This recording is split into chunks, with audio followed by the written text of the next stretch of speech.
Good morning. Good morning. So when you watch this back, whoever just came to the this video, good morning. Good morning. Let me check to make sure my live is going good, and then we're gonna get right to this content. Good morning. You know what I can do?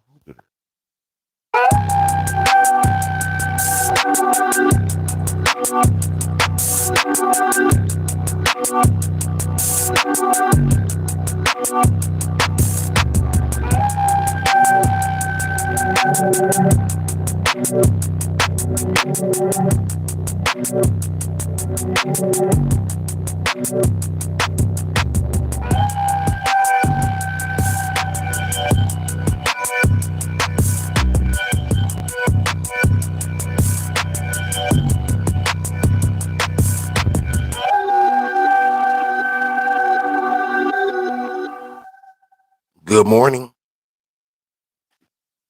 Good morning. Good morning. Good morning. Good morning. Good morning, beautiful people. Good morning. Let me get set up, man. My apologies. I woke up this morning, do what I normally do, crack that energy drink up, and then jumped on YouTube. And man, when I tell y'all that the way these events happen, I'm not lying to y'all. I promise you, I'm not gassing.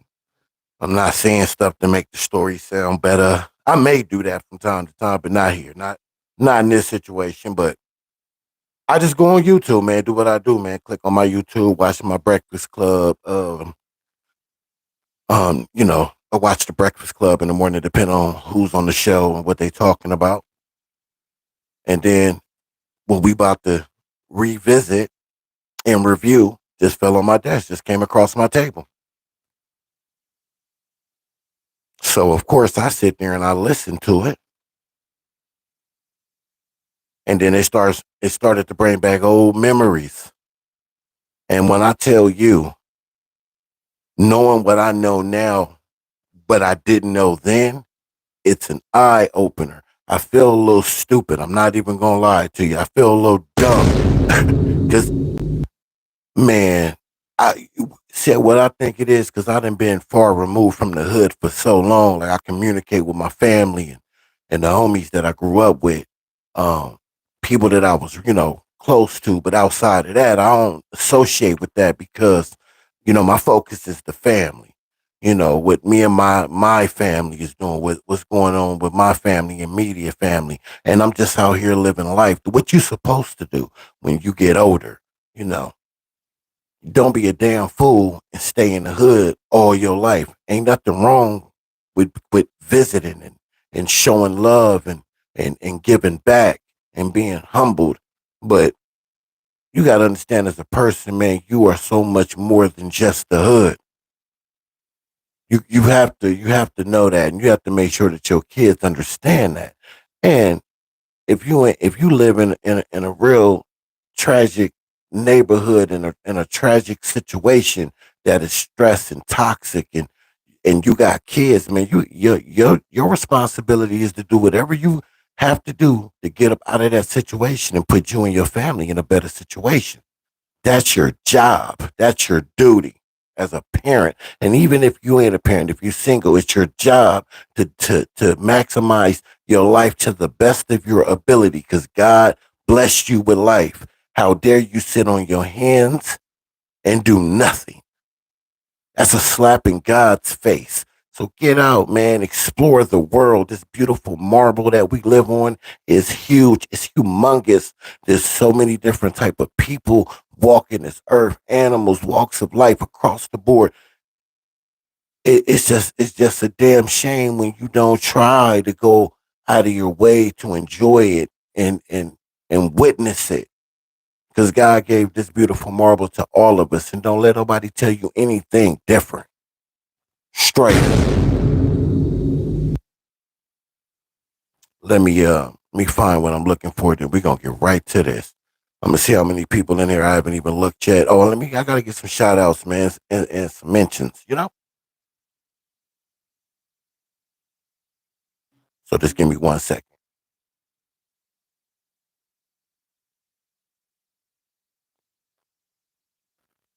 Yeah, man.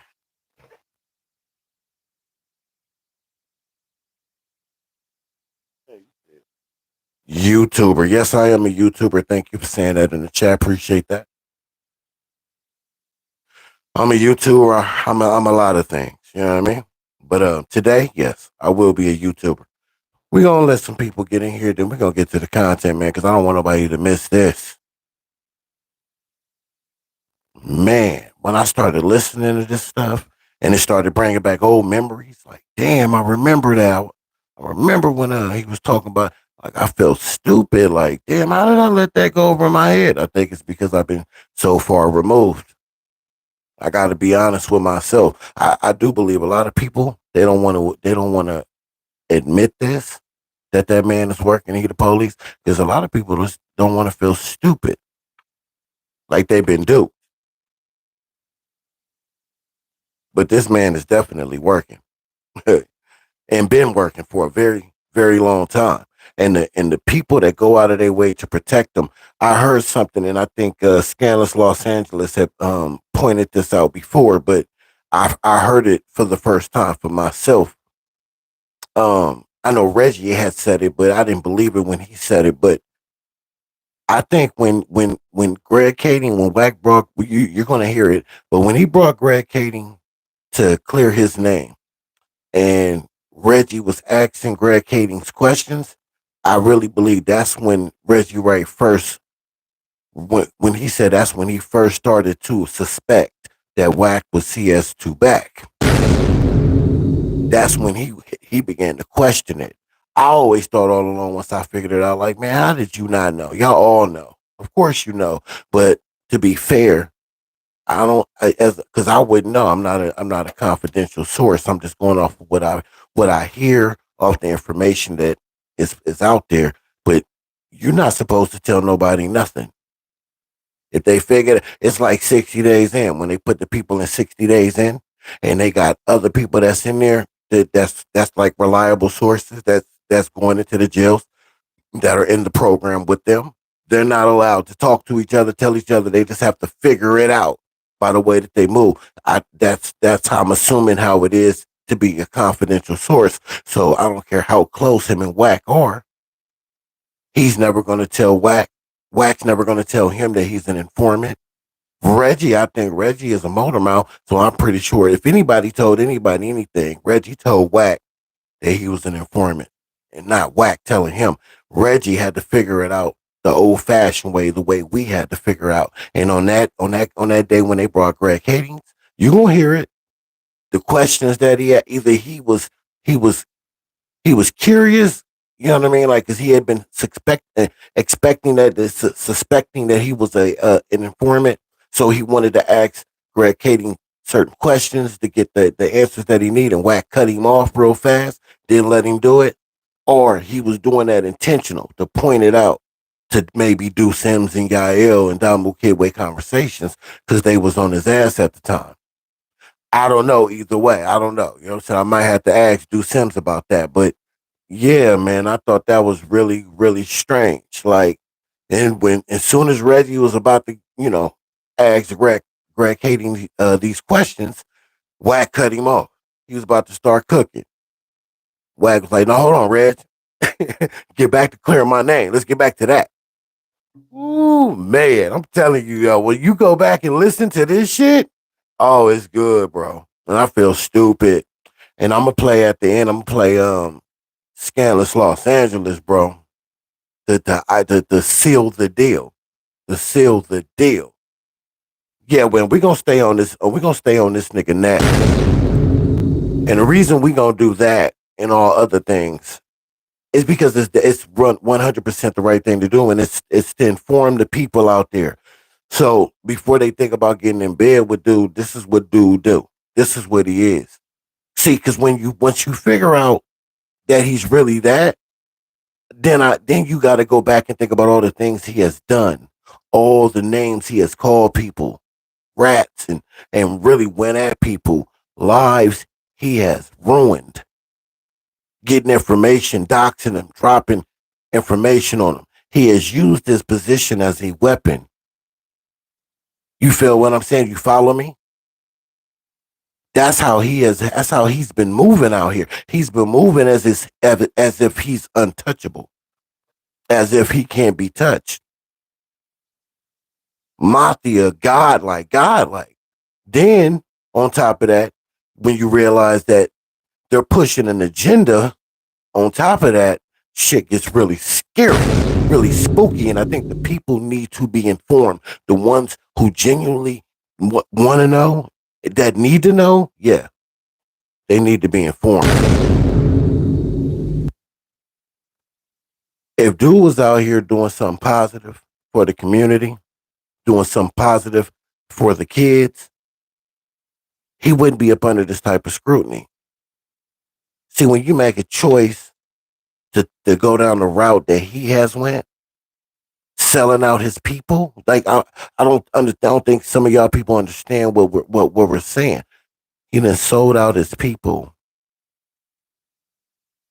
He sold out people he was cool with for his own freedom. How many of y'all would do that? Because if there's any of y'all on my page who follow me that would do that, then you need to get up off my page, unsubscribe, go about your day. Don't ever look back. I don't care what is going on in your life personally. Don't you, under no circumstances, do you sell your people out, especially to save your ass. I understand self-preservation. I get it. That ain't what that is. That's selfish. That's narcissistic. You do whatever you did out there riding around with guns and going through Oklahoma to Texas and all that shit, and you get busted.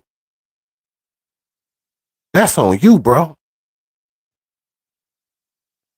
You don't take that easy way route by throwing people up under the bus. That's the easy way out. That's what he did, and been doing it. Now he gets paid to do it. He's He's so reliable that he can bring the police to the app at a drop of a hat. Don't let that go over your head. That's how reliable he is. That they are coming on platforms perjuring themselves. You'll hear when Scandalous Los Angeles had a conversation with him. For that man to sit there and say that Wack ain't in that paperwork, just to turn around and say that Wack is actually in that paperwork, is diabolical. To say that to say that the person that was trying to get in contact with Del Dog is CS2BACK, and that Wack 100 was trying to get in contact with with Del Dog, and you know that that's what's in the wiretap, and that's exactly what Mark Stevens is saying. But then turn around and say, how can he arrive to that conclusion? It's diabolical. That shit blew my mind. Like, you sitting there, you saying, yeah, that is him, but how is Mark Stevens arriving to that conclusion? How is he? Nigga, because the paperwork says that. That's who tried to get in contact with me. Duh. 1 + 1 is 2. Duh. It says on the wiretap that CS2BACK was trying to get in contact with Del Dog several times. Wack 100 has said himself that I talked to Dog. Remember that? Yeah, man. Anyway, we're going to get to this content, man, so y'all can hear. Y'all don't got to hear it from me. I'm going to let y'all hear from the content. You hear me? Sit back and relax. We're going to go over a few videos. I'm going to take y'all back down memory lane, but I want to point this out because it blew me away this morning, and I didn't heard all this stuff back, but I didn't know. But now when you know, it's going to blow your ass away. Stand on the media, man. Let's get to this content. Shoot the offender. These are their stories. Stevens are talking about Wack in the wiretap transcripts, and at the same time he is saying Wack isn't back. He said there is no back. When I asked him why would they put the name of some fake person in the paperwork, who Mark Stevens didn't know, he didn't answer me. Hey, somebody hit Compton Rick Rock up and tell him that he should remix that Ain't No Bumpton joint. Tell him to name the remix Ain't No Back. Because Greg Kading said there's no back. If Greg is saying there is no back, but the conversation being had in the wiretap is about Wack, then this shouldn't read CS2BACK. It should actually say CS2WACK. Let me know your thoughts in the comments. And if you enjoyed the content, please hit the like button and subscribe button, and don't forget to hit the bell to receive notifications in the future. Hey, Chuck, they was too stupid to realize that Deuce Sims and them over there doctored up some paperwork. Yeah, that's what they didn't take. Vito How long was did it saying. take these dumb niggas to realize that these niggas went in there and added some CS2BACK dumb shit? So he did right there. Do y'all hear that? First of all, do y'all remember that? I want to know, do y'all remember when Wack said that the paperwork that Deuce Sims and Yael had was doctored up? The CS2BACK that's in it, that was put in there. That's fake news. It's fake news. It's fake paperwork. 2 different documentations, like yeah, blah blah blah blah barf. Remember that? I hope y'all remember that. Remember when he said that? It was fake paperwork. The CS2BACK did not exist in that paperwork. That was made up, that was added. That's what the man said. And that has been that has been found out to be not true. That paperwork was authentic. And how we know that is because he was up against the wall when they proved that it was authentic, that he had to reach out to Reggie Wright, to reach out to Greg Kading to come onto this app and explain who CS2BACK really is, which he never did, by the way. But we're gonna get to that. But real quick, let me get some shout outs, man. Salute to my guy Two Blown. Salute to Sherm, D Twins, Smoked Out TV, and the Henny Gang. Salute to them, man. And I just want to say we got a Discord, man. The Discord is popping. Salute to the people who joined the Discord just yesterday, man. 2 days in a row, man. Thank y'all, man. I appreciate y'all for showing support, man. Reach out to me in that Discord, man. We reach back. District 13 is in there, man. If y'all support the District 13 family, man, they in the Discord too, but the link will be in the description. My Instagram for those that be sending me messages on Instagram. Thank you. I appreciate you, man, for sending me the content. I promise you I don't take it for granted. If I don't do the content or something like that, it's because I heard it and I had heard it myself, but I really didn't want to do anything to it, or I'm just busy doing something else. But please continue doing what you're doing, and I appreciate that. Yeah, that's all the mentions now. All right, let's get back to it. Yo, Hey Chuck, I ain't the smartest nigga in the world, but that's some gutter shit right there. you know what I'm saying, nigga? I wasn't never. Hey, listen, I don't think they realized, bro, and I pride myself on this. I didn't have a few niggas try to so-called tell on me. Bro, unless I shoot you, you can't tell on me because I don't do nothing wrong to make no money. Period. I make money, Chuck, probably about 4 times a year, Chuck. Like my real money. You know, your little bullshit residuals come every in. quarter. But my real money, okay, like I got a wire last month, 452,000, right? I got another wire Yeah, coming we know about the wires, next month, 1.8. Blue foot. And then I got the 20 million kick in later on in the year, right? So I make my money is different. Nah, I think Chuck was talking about the wire tap. I think so too, Blue. The tap with the wire.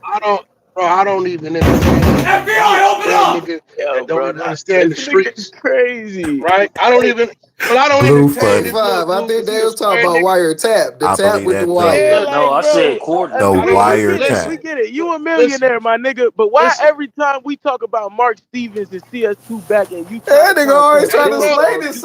That's a fact. And remember, y'all, remember that? I seen you in the chat. You remember, but do you remember that? How he would spin and deflect?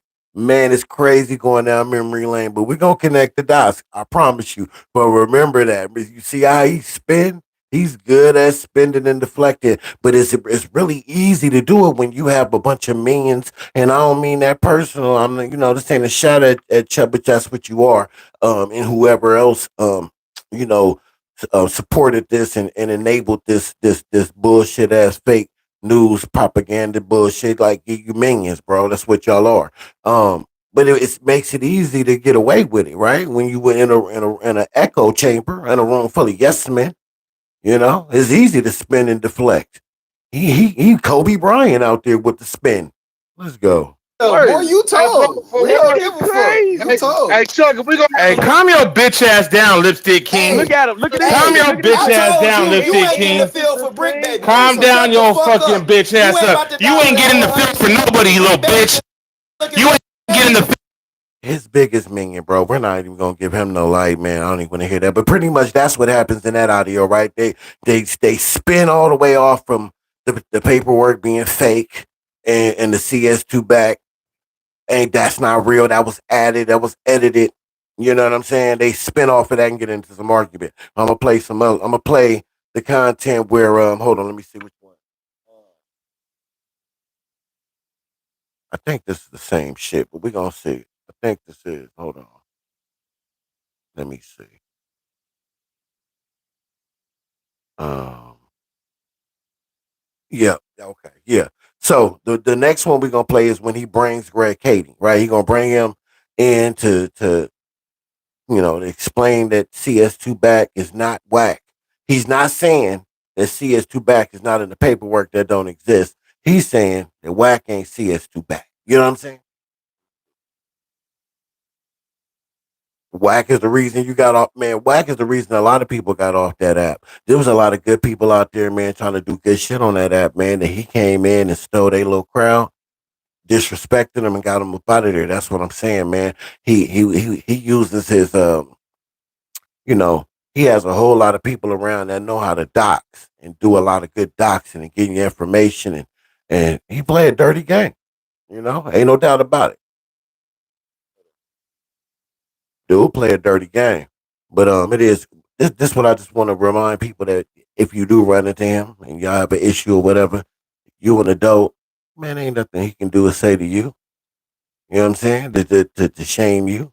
Cause he ain't no better, no different than you.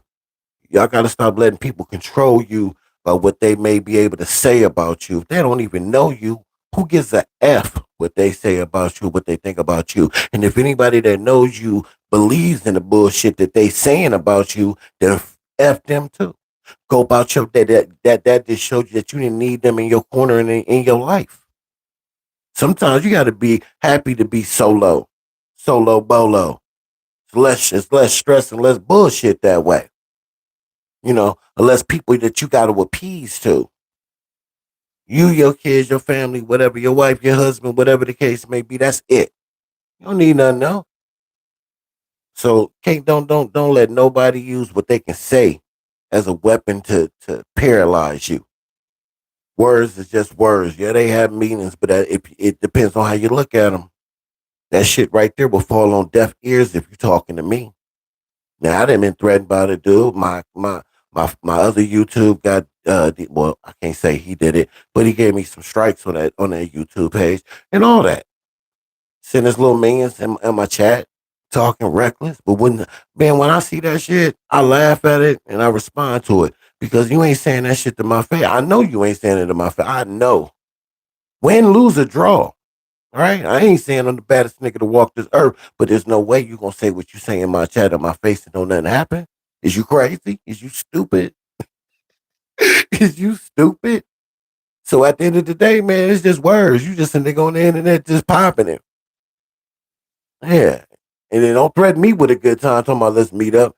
Cause I'm off of social media. You can sit here and keep talking on social media and popping it for content, but and for clicks. Well, I'm gonna go silent. I'm gonna handle it behind the scenes. We gonna see if you really about that life. And either way, I'm gonna make my content off of the end result. I ain't doing no talking when we on this here internet like that. Is you crazy? Is you stupid? Are you slow? Shit. Nigga, I'm just on here to do content.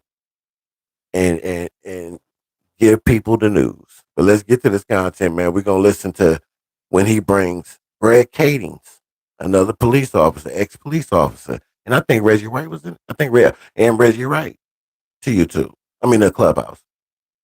Living with opioid addiction can be a struggle. Trapped in a cycle of opioid use, withdrawal, and cravings. Stop popping them pills. All right, Reggie here. So, Greg, the mute button, bottom right. All right, now you up. Reg, the mute button, bottom right. So, is Deuce Sims in here? Deuce Sims never came in. No Deuce Sims. Do we got any representative of Deuce Sims down there? Let me check the Google one more time. I'll tell you what. T's always a great neutral, guys. Bring T. Is T down there? You see T down there? I just seen T. I'm looking for him right now. No. Salute to everybody in the chat. What up, Muddy? What up, Muddy D Twins? Salute. I gave you a shout out earlier, but you wasn't on here. I gotta add you to the list too. Salute to my guy Muddy. I hate to pause the content, but I gotta give my people they love, man. I gotta give them their flowers. They show me love. I gotta give it back, man. We family over here. So if you don't like that, you can leave this live stream too. Let's get back to it. Come on. Yep, I got him. You got him? You got a bean to pull somebody up? Oh, I sure don't have a bean. I just tried. Go ahead. Yo, pull him up. Pull T up. Well, we've been here about 10, 15 minutes. T, come off your mic. Yo. Brother Cali, salute. Asking. So we got Reggie Wright up top right. Reg, come off your mic, bro. All right. We got Reggie right, top right. Reggie Wright contacted Greg Kading.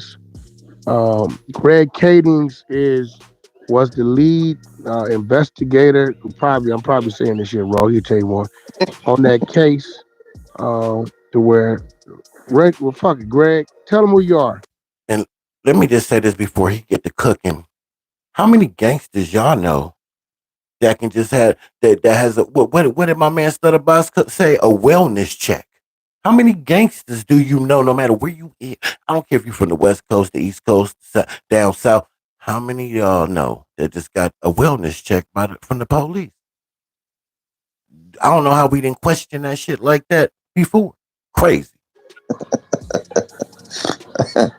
That's funny.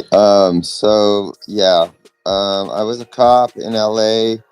I ended up working on Tupac and Biggie's murder investigations back in the 2000s, and then I left and wrote a book about it called Murder Rap. So yeah, I had an opportunity to kind of like dive deep into all of the different theories and accusations and ideas behind what had happened with both Pac and Big, and that's it. All right, so Greg, Reggie sent you a document, and I'm looking at that and looking at the names. MS, I'm identifying that as Mark Stevens. DD, I know is Dale Dog, and they got. Yeah, that's why he laughed though. You see that? That's why Greg laughed at that shit, because he know Wack spinning, he's stretching and capping. Oh shit! I'm fucked up. Hold on. That's why he laughed though. Hold on. Oh man, that's dude. How the heck did you make these posts? Your brand looks like Nike. Well, I kind of saw Nike's top performing posts. Is that legal? Totally. All right, Reggie here. So Greg, the mute button, bottom right. All right, now you up. Reg, the mute button, bottom right. So is Deuce Sims in here? Deuce Sims never came in. No Deuce Sims. Do we got any representative of Deuce Sims down there? Let me check the Google one more time. I'll tell you what. T's always a great neutral, guys. Bring T. Is T down there? You see T down there? I just seen T. I'm looking for him right now. No. Come on. Yep, I got him. You got him? You got a bean to pull somebody up? Oh, I sure don't have a bean. I just tried. Wack 100 makes good on his promise and brings Greg Kading. Go ahead. Yo, pull him up. Pull T up. To where well, fuck it, Greg. Tell him who you are. I just wanted to fast forward that. That's funny. So yeah, I was a cop in LA. I ended up working on Tupac and Biggie's murder investigations back in the 2000s, and then I left and wrote a book about it called Murder Rap. So yeah, I had an opportunity to kind of like dive deep into all of the different theories and accusations and ideas behind what had happened with both Pac and Big, and that's it. All right, so Greg, Reggie sent you a document, and I'm looking at that and looking at the names. MS, I'm identifying that as Mark Stevens. DD, I know is Dale Dog, and they got a name on there called BACK, BACK, and it has some shit. Let me pull this shit up so I know what the fuck I'm talking about. Back, and it has some shit. Says CS2. Now, can you tell the people what my position in this case? How did Cash Jones, Wack 100, how did I get involved or implemented in this case with Stutterbox? Okay. So it all started when there was an FBI agent who told us that he had an informant that could potentially give us some information about Suge Knight that may help us further our investigation into the murders of Tupac and Biggie. That's where it all started. And so we went and met with this informant, and it turned out to be Box.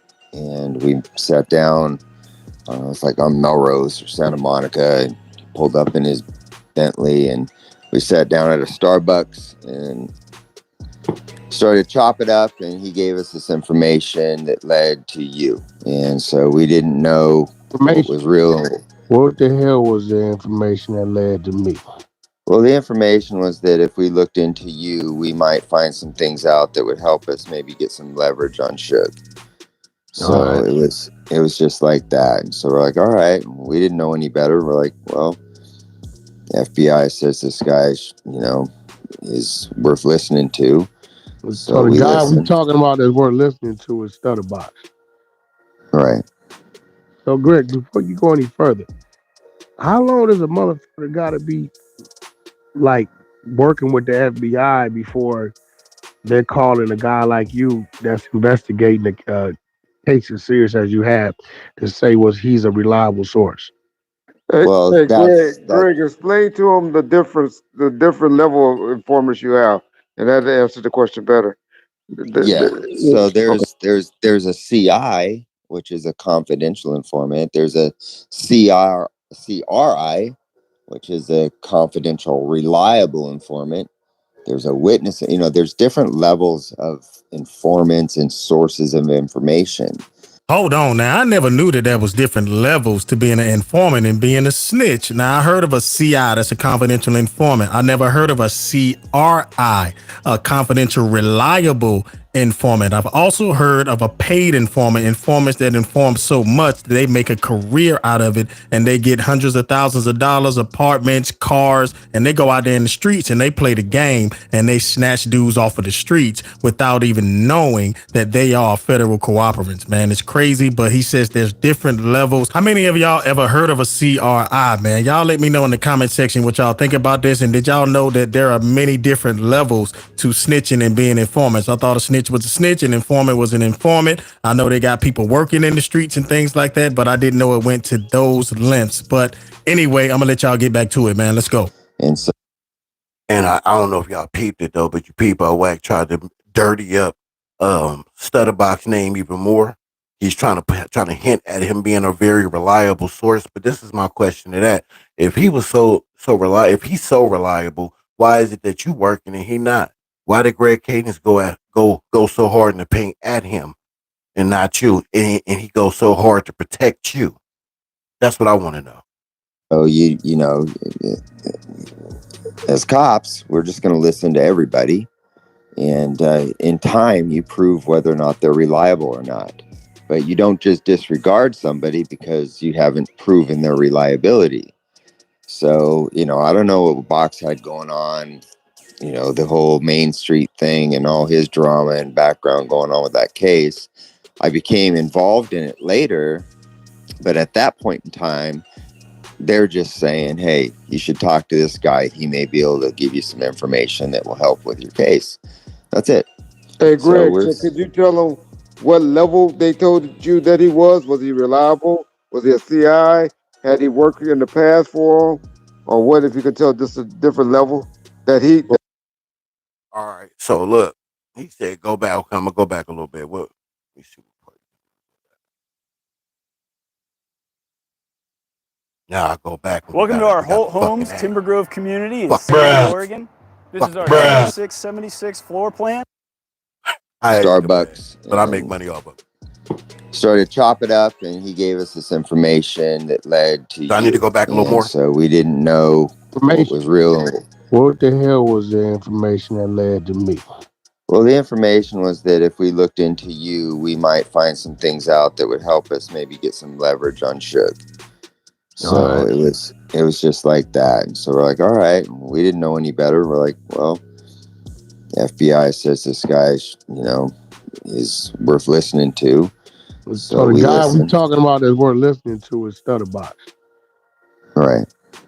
So Greg, before you go any further, how long does a motherfucker gotta be like working with the FBI before they're calling a guy like you that's investigating the case as serious as you have to say he's a reliable source?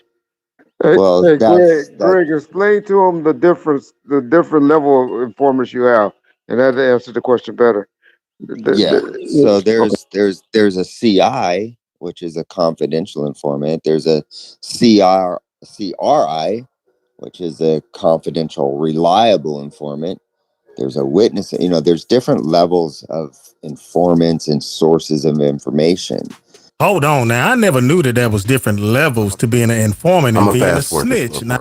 For the streets without even knowing that they are federal cooperatives, man. It's crazy, but he says there's different levels. How many of y'all ever heard of a CRI, man? Y'all let me know in the comment section what y'all think about this. And did y'all know that there are many different levels to snitching and being an informant? I thought a snitch was a snitch and informant was an informant. I know they got people working in the streets and things like that. Going to listen to everybody.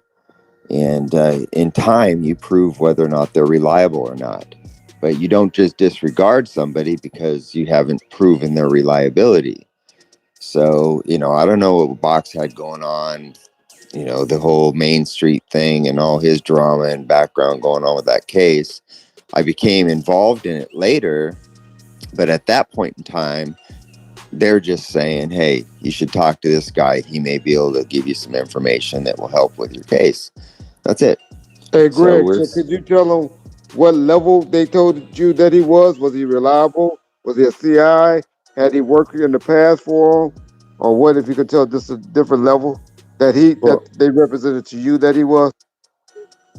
Yeah, and to be perfectly honest, I don't remember exactly what the, you know, language was or what the, you know, qualifications were. It was just like, hey, we have this guy, says he can help you guys out. We're working with him on something else. And so, you know, give him the time to hear him out. And that's it. I don't remember if they said he's established as reliable. You portrayed him as a reliable, meaning that he gave reliable information in the past in the movie. This FYI. Yeah, well, it's a movie, you know, so, you know, people do what they're going to do to make these stories more entertaining. I'm just telling you that what actually happened. It was your movie. Box, hold on, Reggie. He told him, nigga, it's your movie. You labeled him as a reliable source in the movie. But let me point this out too. If you haven't seen the movie that they're talking about, it was two CI. It was Wack 100 was in it, and Stutterbox. Both of their names was changed in the movie. I wonder why they did that. Guy with Box. Box tells you that it's this guy that if you look into him, Mike could give you or lead you to him doing some illegal business with Suge Knight. That was his whole thing. Yes. And that guy was me. You're right. So where did it go from there? So we said, all right, we'll give this information the benefit of the doubt. And we began to kind of look at you and figure, okay, well, the claim is that they're doing interstate transportation of narcotics. And so we do what we do in order to determine if there's any truth to that. And so we start investigating you. And as you know, it runs its course. We don't find anything incriminating or anything to validate the claims that Box had made. And then, what steps did you take, Greg? Did things happen to me? Was my home? Like, y'all really fucking looked into me. Yeah, we did. We looked into you. We wiretapped you and started to track your truck and do everything we could to verify whether or not the information that we were receiving was valid. And ultimately, it turned out not to be. We did a search warrant at your house and came up pretty much empty-handed, with the exception of some worn-out old gun that I think belonged to your wife's dad or some shit like that. And but that was it. It was ultimately a waste of time. All right, so then,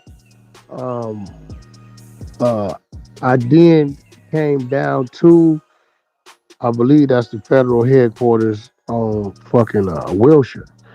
I think in my representation at the time might have been Jeff Brody, right? Mm-hmm. So I guess the story is when I came down to Wilshire, I came down there to inform and not pick up. Fuck it up. Hold up. Whatever little items I had, or I don't know what that was, but I know I had to come down to that Wilshire building, and I came down with my legal, which was Jeff Brody. I guess his whole narrative is I went to the Wilshire building to inform, which I don't know why I would have to inform, because I was never subject to any arrests or anything like that.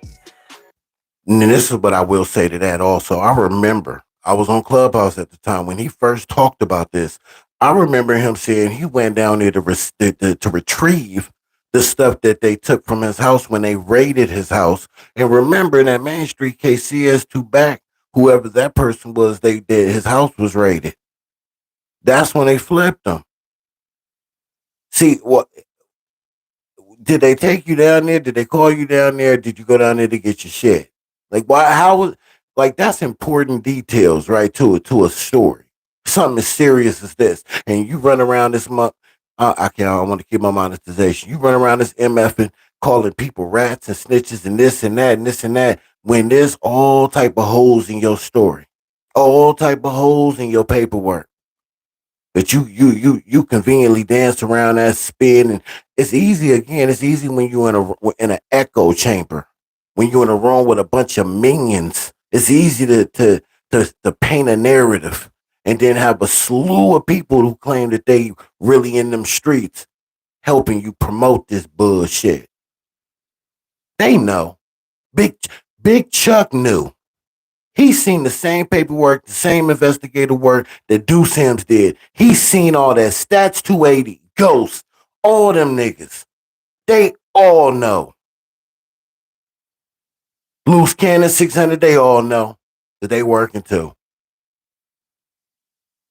This is who we have in the forefront for our culture and our community in these spaces. This is these the gatekeepers.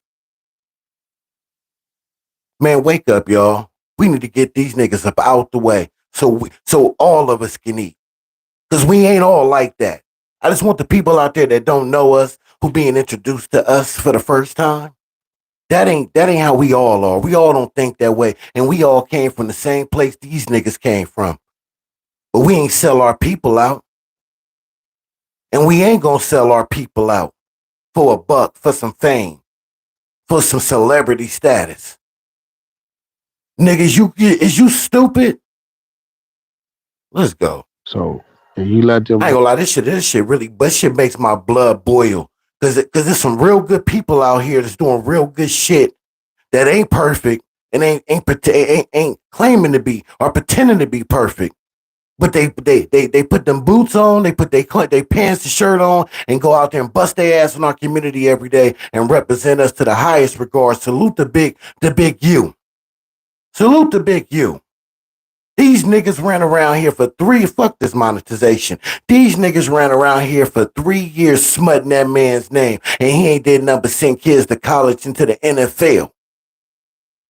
Then upgraded his entire family and surrounding families around it.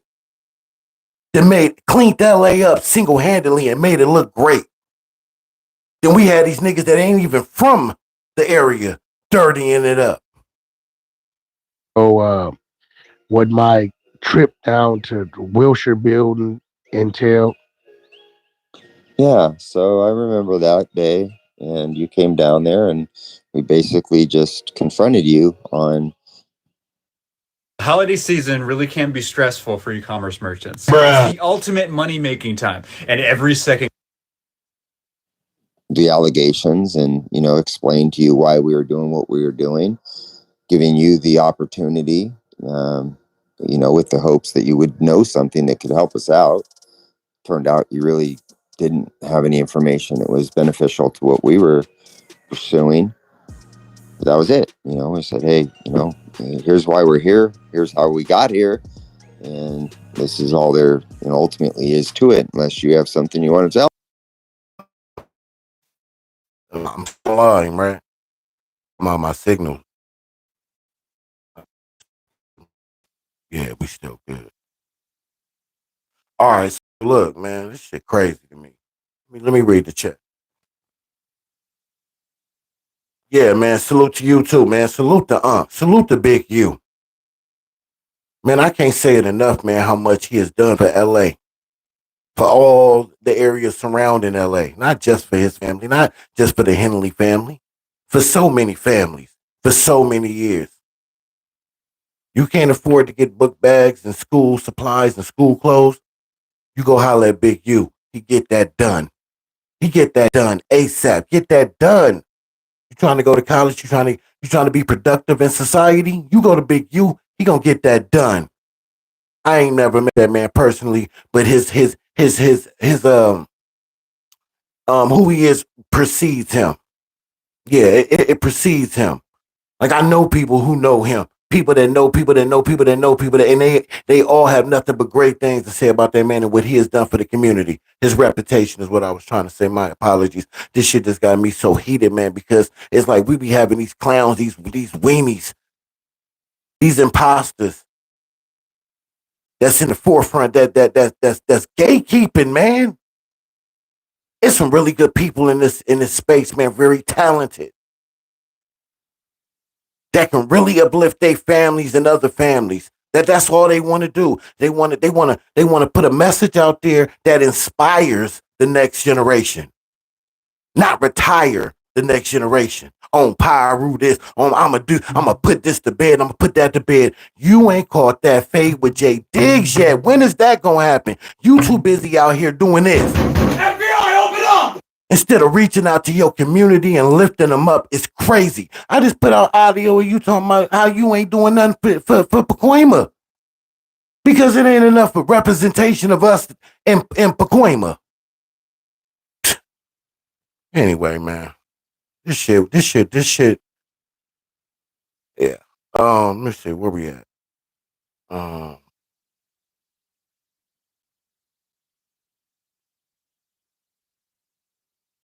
Which one I'm going with? Hold on.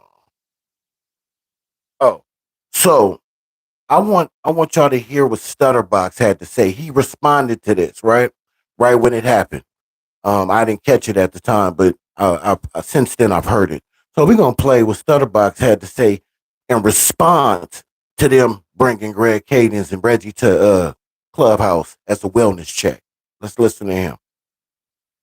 All right, so you guys keep asking about this new credit trick that erases negative marks and salute to that. Into the Let me stop hating on that. Stutterbox responds to Wack 100 bringing Greg Kading to Clubhouse to clear his name and throwing Stutterbox under the bus, pretty much stating that Stutterbox is the one who put the feds on Wack 100 back during the Biggie and Tupac murder investigation. He airs it all out, says that Wack 100 should keep Jim Jones' name out of his mouth and that he's the one who's dirty and who's got the dirt on his name, and that low-key he's a snake and everybody knows what's going on with Wack 100, man. It gets interesting, man. I'm going to let y'all get to it, man. This is Getty Radio. Let's go.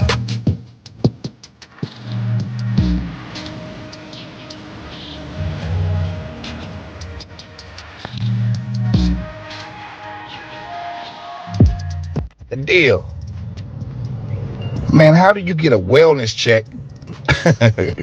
Man, this shit is funny, homie. How do you get a wellness check and then you got 2 police on Clubhouse? The police that sent me to prison, homie, and a whole lot of other homies. Wack, man, the lies you tell, homie, is if anybody know paperwork or the streets or how this shit go, they know you lying. Fact. My fault is not keeping it in the streets after they try to kill my wife and threaten to kidnap my nieces and nephews. I should have kept it in the streets. But I made a conscious decision to put some protection on my family. So, and real quick, my apologies for having to pause it right now, but I forgot to do one thing, and this is my apologies. Let me pay bills, man. Salute to Getty Radio. Salute to Getty Radio for the content, man, for both videos that I did, man. Salute to you, man, for the great work that you do over there on your channel. I'll make sure I put a link to his channel in my description, man. Go show that brother some love. Go subscribe. Go run his numbers up, man. Let's help. Let's build. Let's not destroy. And don't make the mistake like I do sometime and not shout out the people I need to shout out. Critter in the chat, man. Go support my man. My man be out here doing real work. I don't know him personally, but I've seen him in the social media space. He's always came in and showed my page some love. And when I see when he's dropping, I show him some love. But please go show him some love, man. Let's build.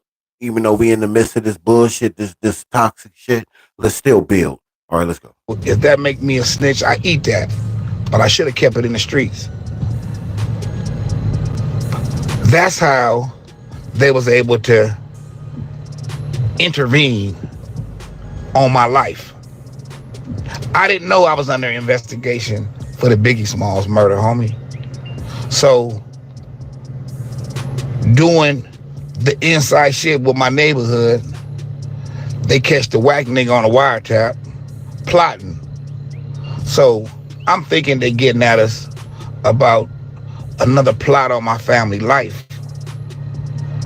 But they kick Wack name to me.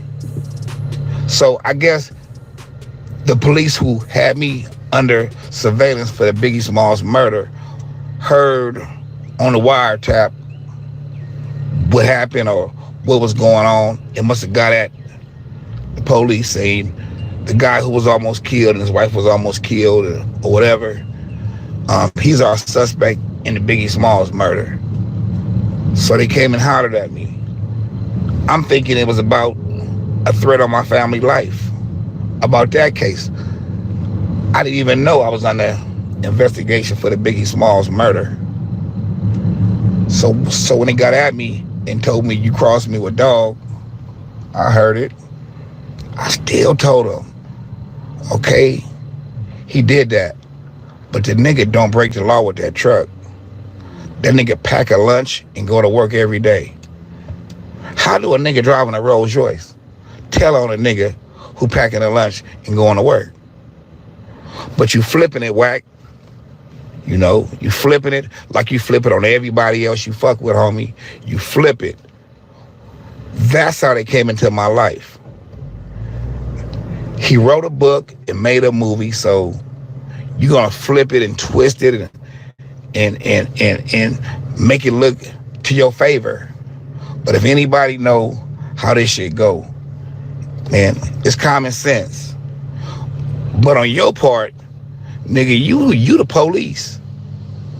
How you got a police on speed dial. You got a wellness check. You recording the feds. Man, check this out, man.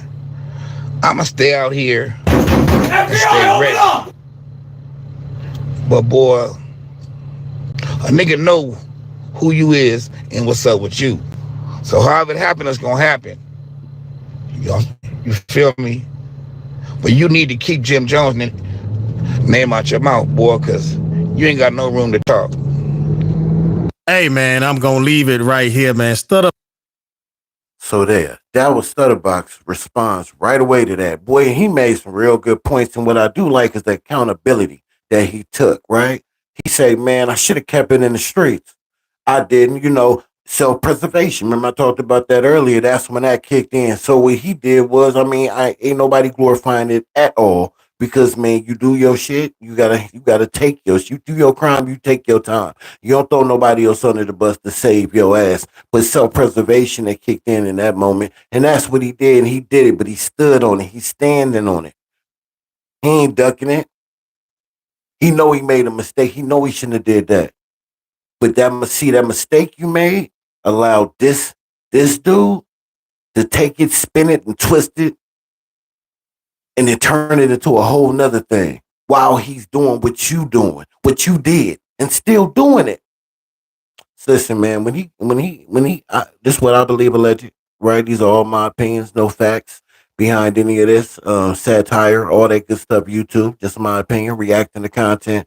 But in my humble opinion, I think when he got cracked with them, well, I think he was working before the gun thing in Wheeler, Texas, but that case got cleared. Those charges got dismissed in the interest of justice after the Main Street case in 2011 was closed. Hell of a coincidence, right? It's a hell of a quinky dink. It is, right? It's crazy. Crazy. It's crazy that you was involved in that Main Street case, but you seemed to try to make it seem like you wasn't. You wasn't in the paperwork, but you are in the paperwork. Now, the video that I'm about to hit y'all with, this one is the nail in the coffin for me. Seals the deal. I don't know for you. I don't know about y'all out there, but this seals the deal. That Greg Kading is going out of his way. Him and Reggie Wright. Reggie, what am my man calling Reggie the Rat Wright Jr.? That's what Delray Richardson calls him. This is what they do to help protect this man, to cover him up. Because like I said, he's still out here working. They would only go this hard in the paint to protect this man and keep him shielded for only one reason and one reason only. He's still out here actively working. He's a reliable source. That situation at No Jumper, that put a magnifying glass on this guy. But I definitely am paying attention and seeing him working overtime to redeem himself in that situation by, getting somebody else caught up and locked up. Pay attention. But we're going to play my man Scandalous Los Angeles TV. He does an interview with Greg Kading about just that paperwork with the CS2BACK in it. And he questions him about some things that he's seen that just didn't line up right. So instead of me telling it, I'm going to let Scandalous tell it, just in case you ain't heard this. Just listen to this shit. How does Mark Stevens put that together? Sorry, y'all, because I was listening to it earlier. Welcome back to Scandalous Los Angeles TV, where again, salute to him, man. Salute to Scandalous Los Angeles, man. He does his mother effing thing. He is the GOAT of this YouTube shit. Before we play this video, I'm gonna play this non-interrupted so y'all can enjoy it. I do want to pay some bills. Salute to Two Blown. Salute to Sherm, to Muddy, D-Twin, Smoked Out TV, the Haney Gang, Credit Cali is in the building. Like I said, go show that brother some love. Please show him some love. He out here doing good work all the time. Damu Kiwi Conversations, doing great work all the time. Big U out here doing great work all the time. In any and every of your other favorite YouTubers out here that's in the game. Munchie B. To be exact. We have a Discord, man. Go show us love, and our Discord link is in the description. We down there putting down content, and it's growing. And I appreciate everybody that does show love down there. And my Instagram links will be in the description and all that. Let's go. we expose the exposers. Today, we're going to let you guys hear what Greg Kading has to say about CS2BACK. You're going to hear Greg attempt to shield his confidential source, but you're also going to hear him place Wack directly in the CS2 driver's seat. I'll interject a little throughout the interview, just to point out a few things. Other than that, I'm going to just let it play. Tell me in the comment section what you think. Now, Greg, this isn't about you. This is about Wack. I understand you have to do what you gotta do. But if he can bring you on Clubhouse to tell us all that stuff, I feel I should be able to ask some questions, so the people can be informed. So again, this has nothing to do with you. This is about Wack. Yeah, I get it.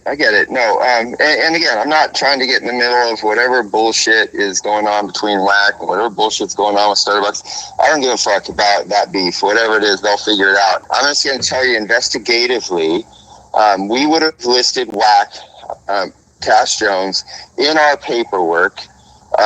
He would have been like target 1, and his phone would have been target 1. And so when we were looking at him, we used particular language in our paperwork. So if we're writing the wiretap affidavit for his phone, we would say Cash Jones, also known as Wack. You were utilizing target number, whatever, which would be his phone. I think it was some 661 phone number. And that's just the language. Nowhere within the paperwork related to the investigation of Cash Jones,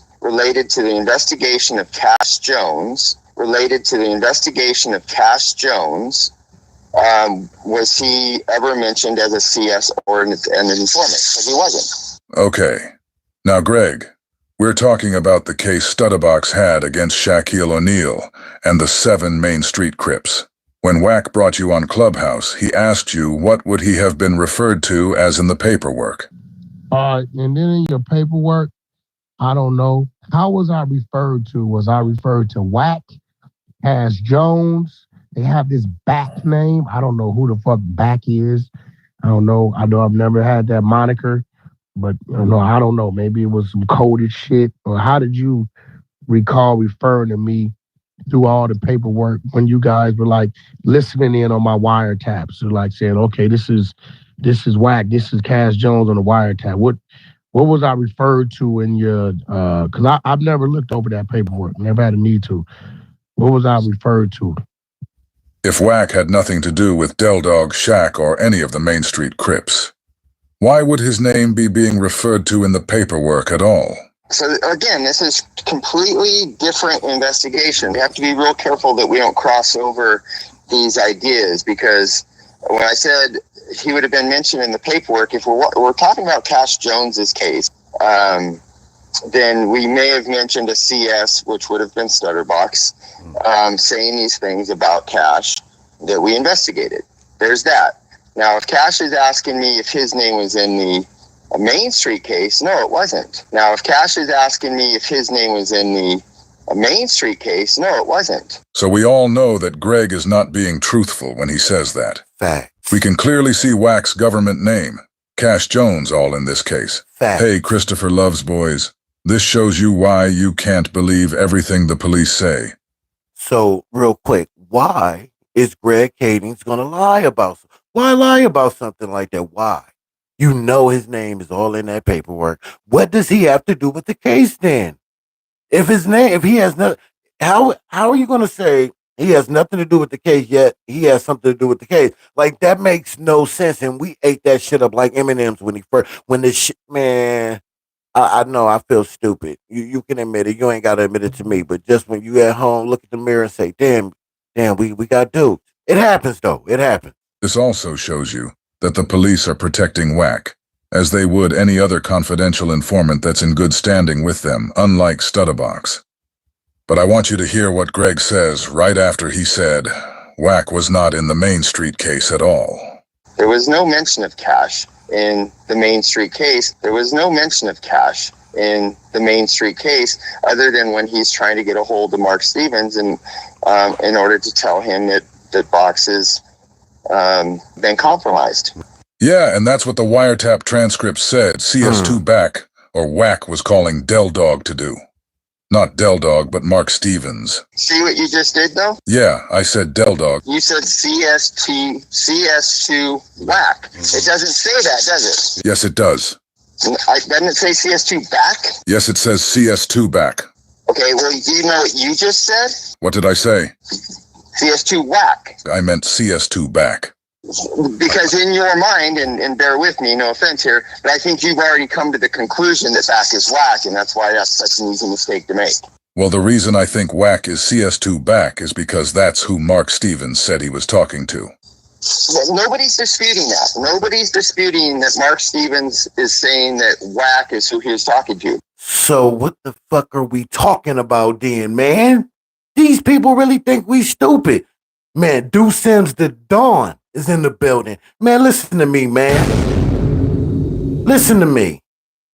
These niggas really thought we was out here stupid. Man, salute to Deuce Sims, Yayo, Damu Kiwi Conversation, Scandals, Los Angeles. Man, look, they did their motherfucking thing on this. Let's go. But he's saying that that's back.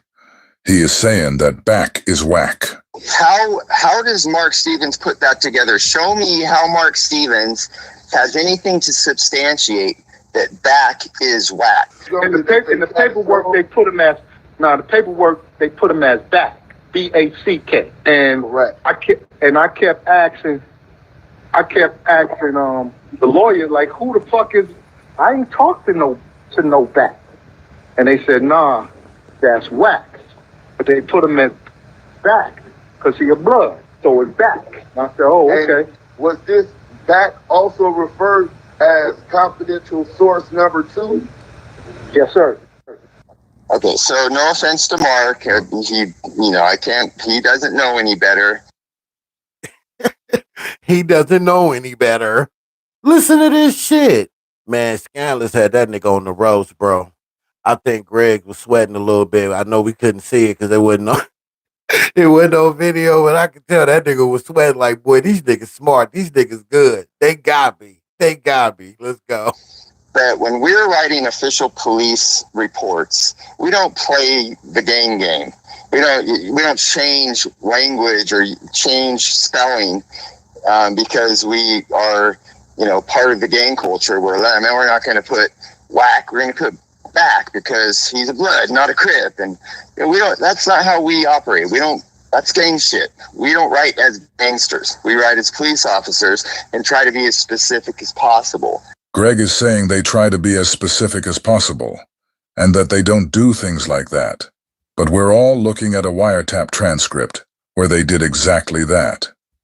They put a person named Back in the paperwork, and no one knows who Back is.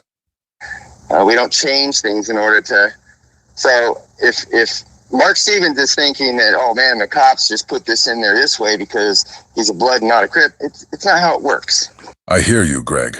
But even without them doing that, the conversation with Mark Stevens and Del Dog did actually take place. And Mark Stevens is saying the person who called him looking for Del Dog's phone number was Wack. Mark said he doesn't know anyone named Back. So why would they put some fake person that Mark has never ever talked to in the transcripts? No, I get that. See, we are totally in agreement. The conversation is whack, obviously. The conversation is whack, obviously. But this explanation of Wack being back, there's nothing to substantiate that other than... Now I'm gonna pause right here because I want to make sure you guys didn't miss what just happened. I told Greg that Mark Stevens said he doesn't know anyone named Back.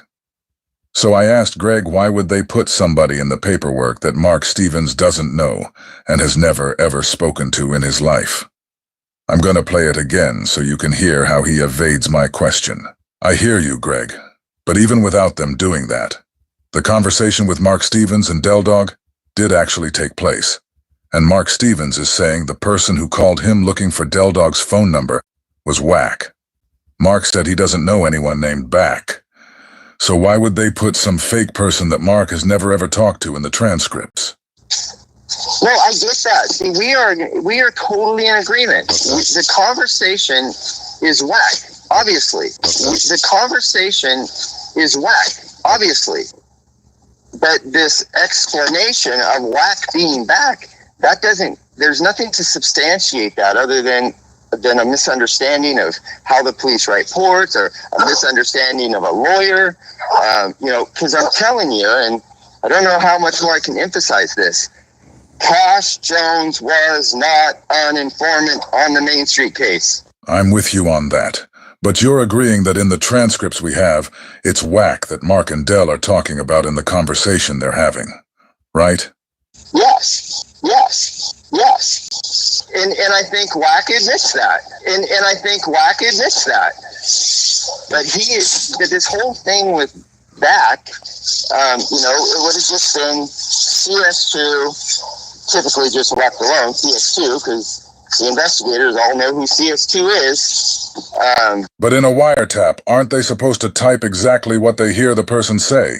But that's not what you're reading. You're not reading. Pardon me, I'm getting. So the conversation is there. You see how frustrated he made us? Look, he can try to dance all the fuck he wants. CS2BACK is Wack. Wack is CS2BACK. He may not informed on that particular case, but he damn sure was an informant. CS2 was Wack. I mean, come on, man. Greg should have just said, man, I'm done with this dance. Wack wanted to talk to MF and much, then put me in this position. I know he's reliable, but man, this shit, it's a far-gone conclusion. Come on, man. You can see the conversation, right? Right. And they're using his name as they're talking. The boy back wants your phone number. The person who transcribed the wiretap is typing that Mark is saying back, but Mark is saying that he was not saying back. He was saying Wack, and you already agreed that these guys are talking about Wack right here, but it's just using the name back until the last paragraph. In the last paragraph, Mark Stevens actually says the Wack boy. Okay, so he's talking about Wack. There is no back.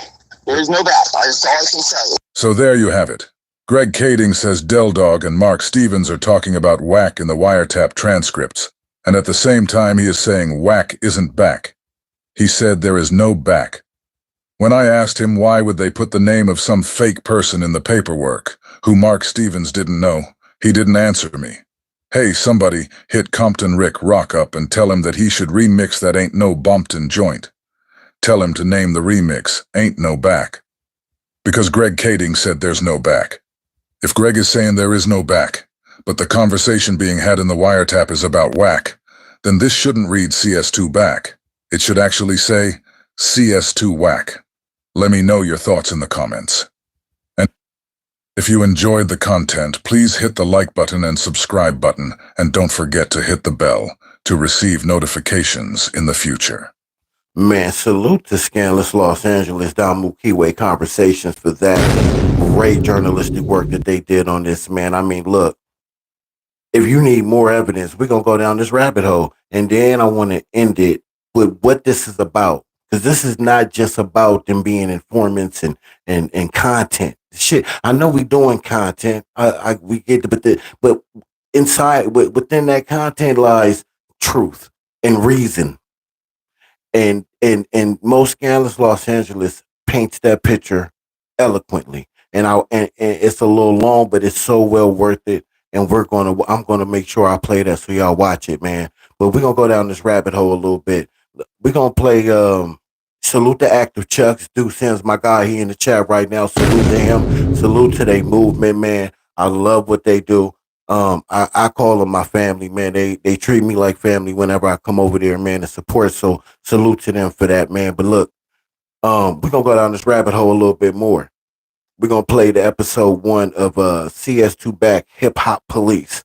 This is the work of Active Chucks. They've been telling us all along, and now that we established that the paperwork that Deuce Sims and Yael was reading in the very beginning that we played earlier is in fact real paperwork, and it's true. Let's revisit it. You know, Wack tried to say it wasn't, and then that got disproven that was a lie. So we know that the paperwork is true and it's factual. So let's go down that rabbit hole. Your favorite rapper? He's not rocking a $100,000 watch, bro. It's a Cartier. Real talk. Your house, good. Is these your home? Hey, yeah, do that, Sims. Hit me on Instagram, man, because you know I'm new to all this, man. But send it to me on the Instagram or whatever. Let's run it up. Let's do it. I'm gonna play your three-part episode of the hip hop police thing. If that's enough, then let me know. But if not, whatever, man, just send it to me. Let's work.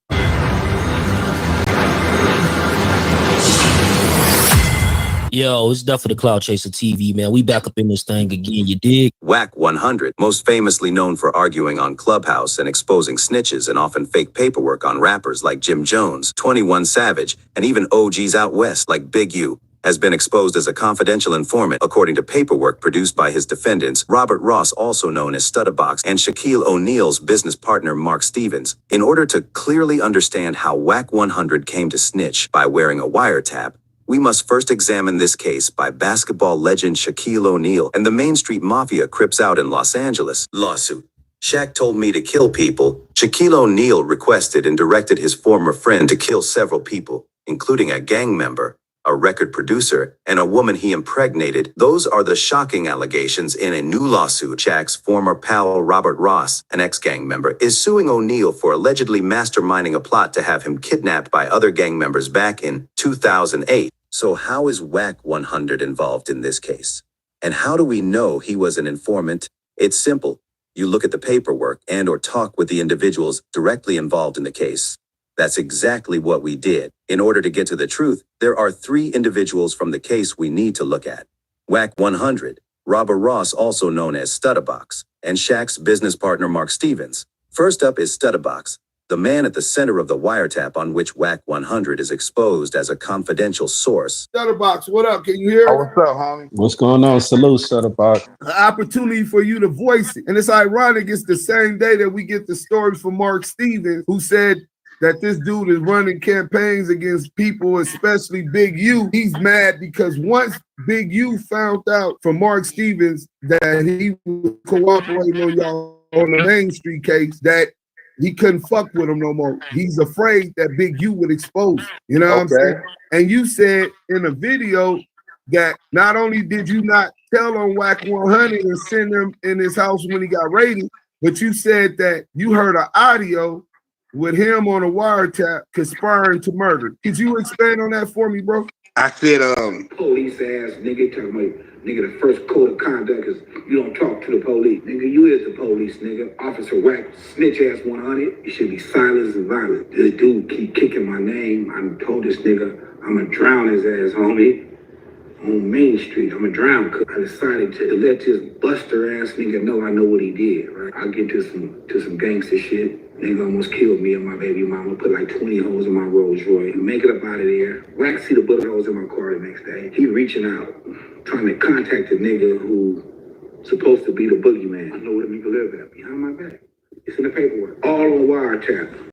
That's why your house got raided, you bitch ass nigga. You conspiracy to commit murder, nigga. You buster ass nigga. But let me tell you how it play out. Call cuz, like, cuz. It's 3 niggas sitting in front of your house, cuz. Is these your homies, Wack? Oh, no, Box. I know who that is. I jet flew out the house with the fully. Them niggas probably almost shot each other trying to pull off. Almost shot each other. If I know what I knew now, I would have jumped over their car, cuz, ran across the lawn, kicked in Wack door, and killed cuz on Main Street. His house got raided because he was on the wiretap. With Dog, you know? Right. The homie not here no more. Rest in peace to the G homie. I wish Dog was here to address this himself. You feel me? Right. But I'll enlighten y'all on different things. What is it exactly you want to clear out? And I air it out, clear it out, however it got to go. So on the video, when you said something about conspiracy to murder, what actually did you hear on audio of Wack 100 that the feds had, but haven't charged him for conspiring to murder? He allegedly gave Dog my address, homie. And I told you that they was in front of my house. So somebody gave him the address. If I get killed, whoever gave him the address gonna get conspiracy to murder. But if I don't get killed, they can get conspiracy to attempted murder because they shot up my Rolls Royce, put 17 holes in my Rolls Royce. Whoever passed the baton. So it's a question mark there, homie. You know, we from the streets. We know that. Right. Stutterbox. So how about this? When have you had any conversations with Mark Stevens after, you know, all this happened? Yeah. Mark, my Muslim brother, homie. Okay. I love the brother. I talked to him probably last week. We glad that we got that cleared up because it shows how much he lied and how he's trying to get out in front of this story that he knew was coming. And that's the interview with Mark Stevens exposing that he was confidential source to back on the Main Street indictment. A day after this interview with Stutterbox drops, confirming that Wack 100 was caught on a wiretap with a conspiracy to commit murder, yet never going to jail for it. Wack decides to call up Stutterbox himself on a recorded phone line. Let's play Stutterbox talking to Wack. This is what I'm trying to figure out, though, Box. Help me understand this, because me and you both know that whole case was your thing.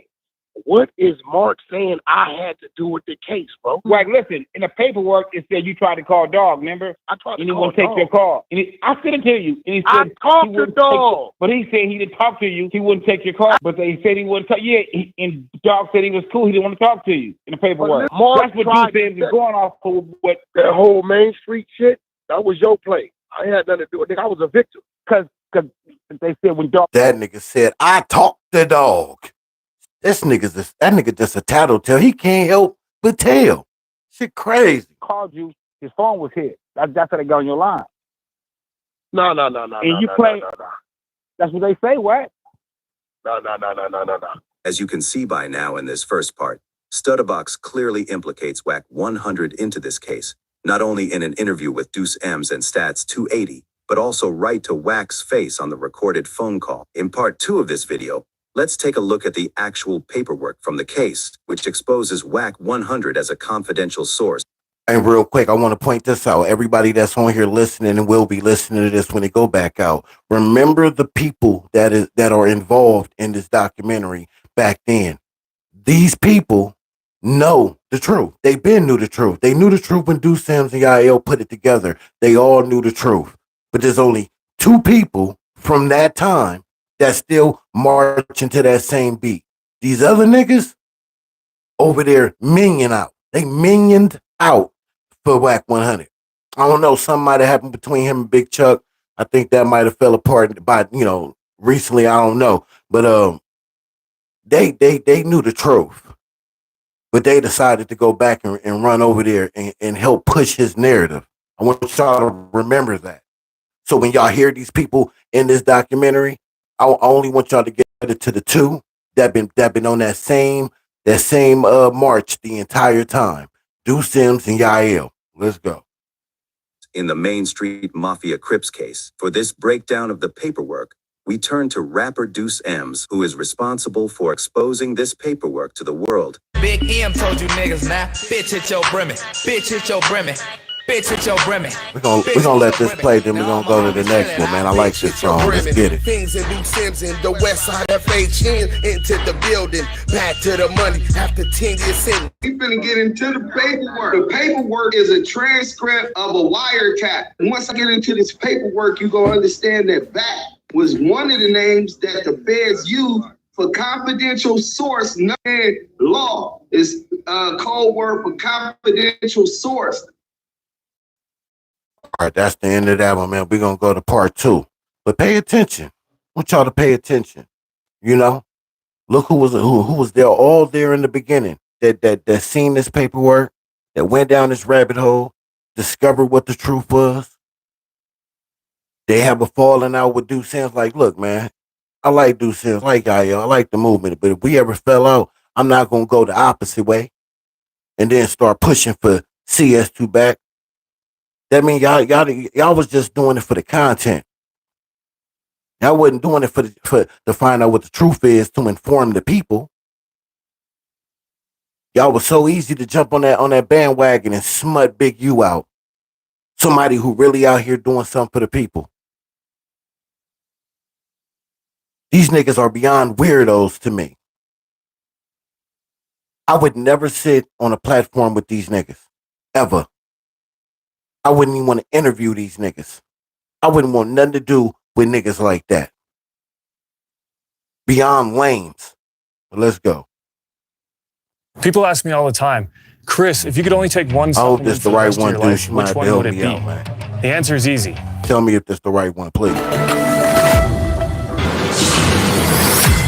Yo, it's definitely the Cloud Chaser TV, man. Previously in part 1, we found out from Robert Ross, also known as Stutterbox, a Main Street Mafia crip and Wack 100's neighbor, that Wack 100 or CS2BACK got his house raided for getting caught on a wiretap on a conspiracy to commit murder.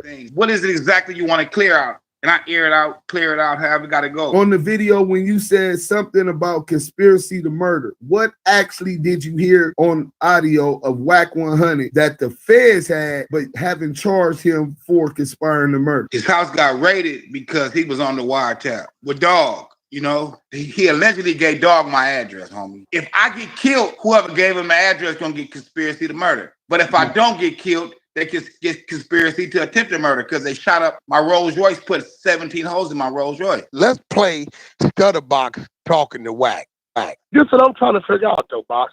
Help me understand this, because me and you both know that whole case was your thing.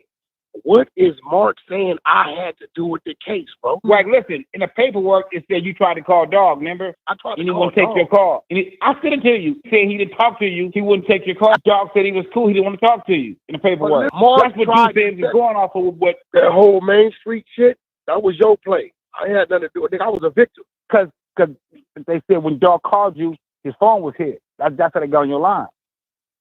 No. And you play. That's what they say, Wack. No. As you can see by now in this first part, Stutterbox clearly implicates Wack 100 into this case, not only in an interview with Deuce M's and Stats 280, but also right to Wack's face on the recorded phone call. In part 2 of this video, let's take a look at the actual paperwork from the case, which exposes Wack 100 That's the as a right part. confidential source in the Main Street Mafia Crips. Listen to this, y'all. Into the paperwork. The paperwork is a transcript of a wiretap. And once I get into this paperwork, you're going to understand that BACK was one of the names that the feds used for confidential source number 2. So BACK Wack also says CS2BACK. CS2, for those who don't understand law, is a code word for confidential source. But once I get into this paperwork, you're going to understand that BACK was one of the names that the feds used for confidential source number 2. So Tiny Draws told that nigga, you on paperwork, nigga. Yo, what's up, BACK? What's up, BACK?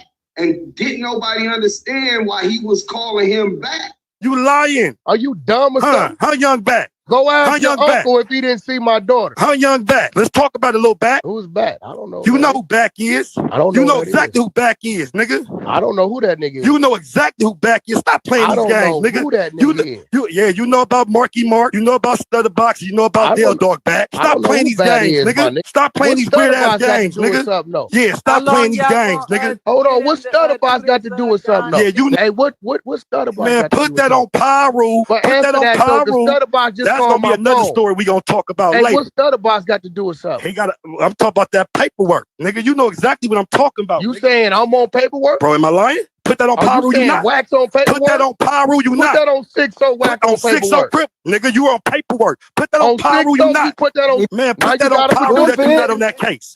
Produce it. Put that on Pyro that you not on that case. You know I'm the one got told on. Put that on Pyro. We didn't make statement. So Tiny Draws said that the nigga name was BACK and that he was on paperwork. Well, the paperwork is a transcript of a wiretap, and it's from Deldorf from Main Street Mafia case, rest in peace.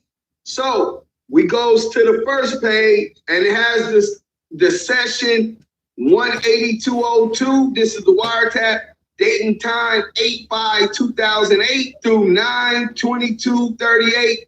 to 9/29/39, durations for 7 minutes, 1 second. This is the feds breakdown. Dale tells Stevens that your boy Box, referring to Stutterbox, we can all agree to that, right? Went south. BACK wants Dale's phone number. BACK needs to talk to Dale. It's important. BACK Wack, right? But it also says CS2BACK. CS2, for those who don't understand law, is code word for confidential source. Number 2. At some point, you get a phone call from Wack 100, Cass Jones. What did he contact you concerning? He wanted to reach out to Dell Dog, rest in peace. I got the whole transcript, transcripts of the whole wiretap. Lawyers that was involved, they was able to get the discovery. When you get the discovery, was part of that the actual wiretap? Do you see your conversation with Cass Jones in them transcripts? Paperwork, they put him as back. BACK. I kept asking the lawyer, like, who the fuck is? I ain't talked to no back. And they said, nah, that's Wack. But they put him as back because he a blood. Was this back also referred as confidential source number 2? Yes, sir. So you get into it. Dale talks about Box incident and Back wanting to talk to Dale. Wack wanted to talk to Dale Dog. Mafia talk and someone talking too much. Box with a question mark. Sound like Back, which is Wack, has info on Stutterbox and talking about phone lines being compromised. So Wack is wanting to talk to Dale Dog, so he goes through the Mafia's talk, who we gonna use as Mafia talk for this, not to involve nobody else, right? He tell Mafia talk, look, I need to talk to Dale Dog. That nigga Stutterbox went bad. Well, Wack knows Stutterbox because that's his neighbor. In fact, that's how Wack even know Dale Dog. So the only way you would know that the wires is tapped, and the only way that you would know that Stutterbox had went bad, nigga, is if you done went and talked to them people. Wack admitted that he did go talk to them people on the 64th floor. Raided my motherfucking crib, didn't find nothing. Cut my wife up, searching, going through everything. They ain't found nothing. When I went down to the federal building with my attorney to get my shit they took out of my office, every bitch was on that floor with FBI flak jackets on. That's the first thing I saw. I'm like, damn. It goes into saying Box punked the game. 2 messages on Mark's phone. Mark is involved on the gang business and operations due. Back is calling on another line to Mark. It says, hit me about 3 times.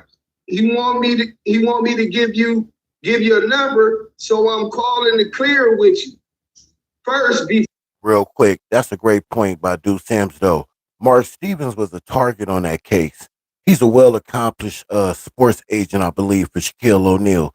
Millions and millions of dollars, living a great life. Why would he lie, y'all? To those that still doubted what these brothers was putting on the table, why would that man lie? He know who he talked to. He know he know exactly who was involved in this case. Why he didn't say something earlier to Big U and others around, man, that's the question I ask. Like, man, I understand that you know, yeah, he know Wack was working, but you know, he wasn't loud and crazy. I still think he should have informed people, but that, I don't know. I would have to talk to that man to get understanding. So I don't want to, you know, be criticizing him too hard because I don't really know his reason of holding that information, because I certainly couldn't do it. But the reason that he came out and spoke is because he got sick and tired of seeing Wack diminish the name of Big U in these streets, in our communities. Somebody who's actually doing something for the community. He got tired of seeing him tear him down, knowing what he really was. That's why he came out and spoke. So how do you still question that? So Mark Stevens is lying, and you never heard Wack go crazy on Mark Stevens, right? Talking about he'll lie and woo, I'ma sue him. I ain't see it. If there's content of that, send that to me, please. So Dale Dog was like, I'm cool on that brother, right? Nigga, he don't even want Wack to know his number. So the nigga Mafia, he come back and say, oh, okay, you don't want? All right, so you don't want to do no hollering, all right. He said, what's up with you though, man? Dale Dog changed the subject.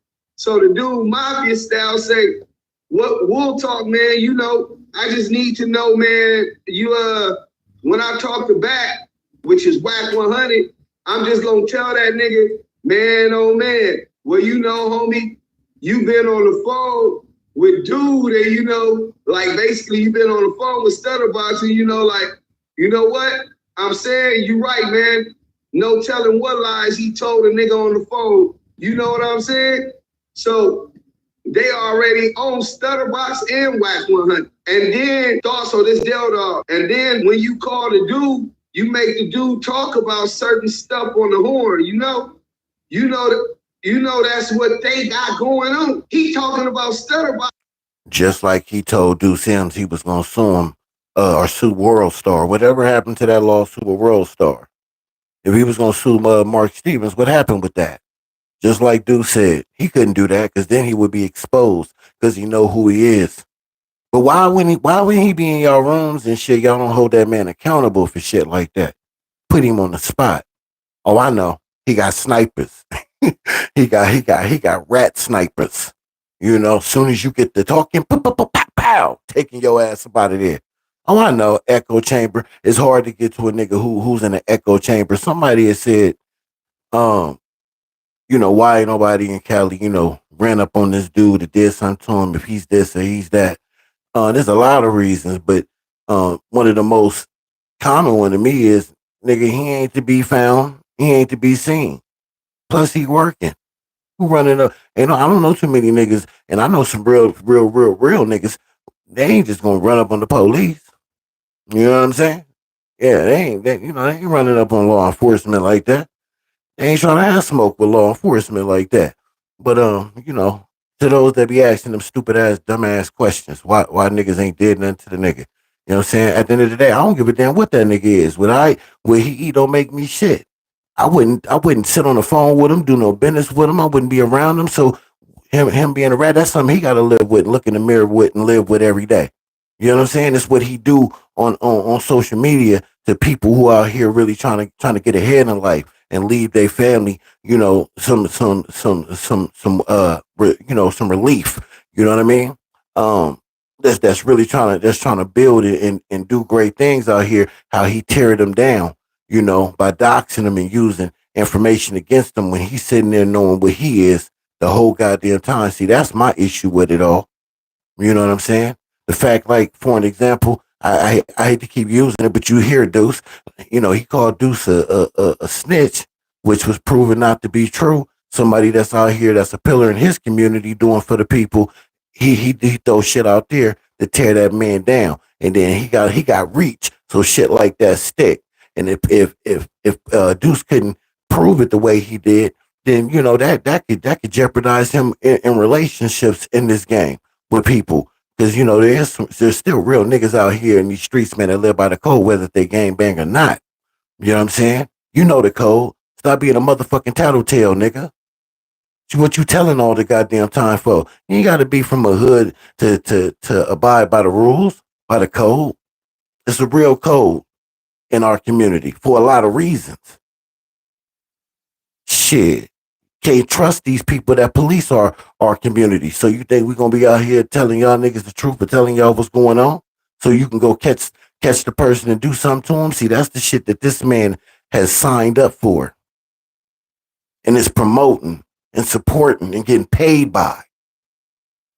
The same people that's policing our community and killing our innocent. Killing our babies. See, he promotes that. He's all for that. Wake up. 100 got that going on. I ain't got no time for this dude. So then Mafia style say, I mean, you know, that's good information. See, now I know how to, like I said, I ain't helping the Wack boy in a minute. The Wack boy in a minute. You know what I'm saying? He called me out of the blue yesterday. Not yesterday, last night. Left me 2 messages. And this morning. And I just need to know how to play it cool. You know what I'm saying? Nigga probably said, man, nigga going to jail, you know? Laugh. The nigga got to laugh. So that's the first place. They say the CS person, the CS2BACK person was the person trying to get in contact with Dill Dog. You see in the transcripts, Dill Dog say, man, I ain't fucking with the Wack boy. Who else would be the Wack boy? I did love the audio I played earlier, when the live first started. Remember when he said that the name Wack 100 wasn't even invented around that time? That's a lie. Why would he lie like that? Think about that. Why would he say that? And you hear Del Dog this. I ain't talked to the Wack boy in a minute. Who you think he talking about? And Wack is part of that case. There ain't two different Main Street cases that involve Shaquille O'Neal people. Come on, man. Hold on, we ain't finished. We got some more shit that's gonna talk about that. Or confidential source number 2, aka Wack 100. Go to the next page. With other leaders of the large gang organization, CS2 is able to provide limited information regarding violent assaults committed by the Main Street Mafia Crip, including shootings, burglaries, and murders. Confidential source 2 is unwilling to testify in court against members of Main Street Mafia Crip because confidential source 2 is fearful of retaliation against confidential source 2 and or confidential source 2 family. Tiny Draws called that nigga back because he already has seen this, bro. That nigga wasn't capping and he knew he could stand on that. Wack 100 is confidential source. Stand on it, me. They put him as back. B-A-C-K. I kept asking the lawyer, like, I ain't talked to no back. And they said, nah, that's Wack. But they put him as back because he a blood. They say that he provided reliable information previously. The nigga say confidential source number 2 has provided reliable historical information concerning the Main Street Mafia organization. However, confidential source 2 is only aware of certain aspects regarding the organization's criminal activity and narcotic distribution network. So he only know a little bit about how they move and work. Confidential source 2 has no knowledge or information regarding the methods in which narcotics are being transported to the Los Angeles area and distributed to Main Street Mafia Crip gang members. Additionally, confidential source 2 is unable to provide information regarding the narcotic customers, flows of narcotic proceeds, and methods that they are using to laundering their narcotic proceeds. Confidential source 2 is only able to identify a limited number of Main Street Mafia Crip gang members. Confidential source 2 is unable to provide specific information regarding the organization's extortion activity, methods of monetary collections and distribution of proceeds, because he ain't this shit nasty, dude. He only was dealing with the nigga Stutterbox. This nigga Wack 100 been on paperwork. FBI, open up! AKA back, AKA Great. 100. He was the one calling the main streets trying to get in contact with Del Dog, saying that Stutterbox told him. When Wack asked for the number, he refused. He told the homie, nah, nigga, this nigga been on the phone with him, nigga, that's how he... Historical information. That's what he provided. And he could be a rat and all that. That don't mean he lying about Wack 100 being on a wiretap talking about conspiracy to murder. Facts, that was the same exact time as a murder, a life sentence. And if that's what you on wiretap for, and if that's what they came for you for, then how you out of jail? Coming up in part 3, Deuce M's and Stats 280 speak exclusively with the last key remaining character in this case.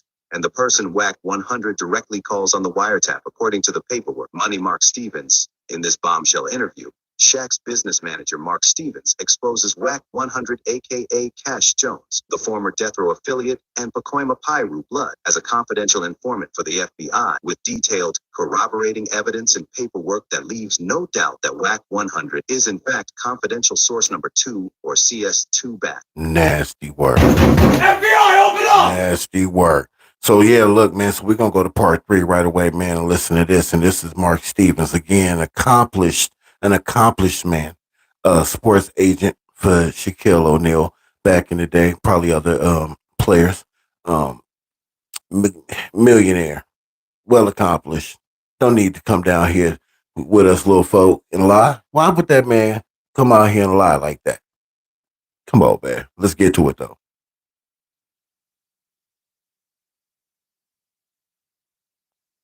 Living with opioid addiction can be a struggle. Trapped in a cycle of opioid use, withdrawal, and cravings. Silver Night is for adults. Yo, it's Duff for the Cloud Chaser TV, man. In part 1 of this case, we learned from Robert Ross, also known as Stutterbox, a Main Street Mafia Crip, and Wack 100's introduction into the case. That Wack 100 or CS2BACK's house got raided for getting caught on a wiretap on a conspiracy to commit murder, which he never went to prison for according to the paperwork. On the video, when you said something about conspiracy to murder, what actually did you hear on audio of Wack 100 that the feds had? His house got raided because he was on the wiretap. He allegedly gave Dog my address, homie. If I get killed, whoever gave him my address gonna get conspiracy to murder. But if I don't get killed, they just get conspiracy to attempted murder because they shot up my Rolls Royce, put 17 holes in my Rolls Royce. That's what I'm trying to figure out, though, boss. Help me understand this, because me and you both know that whole case was your thing.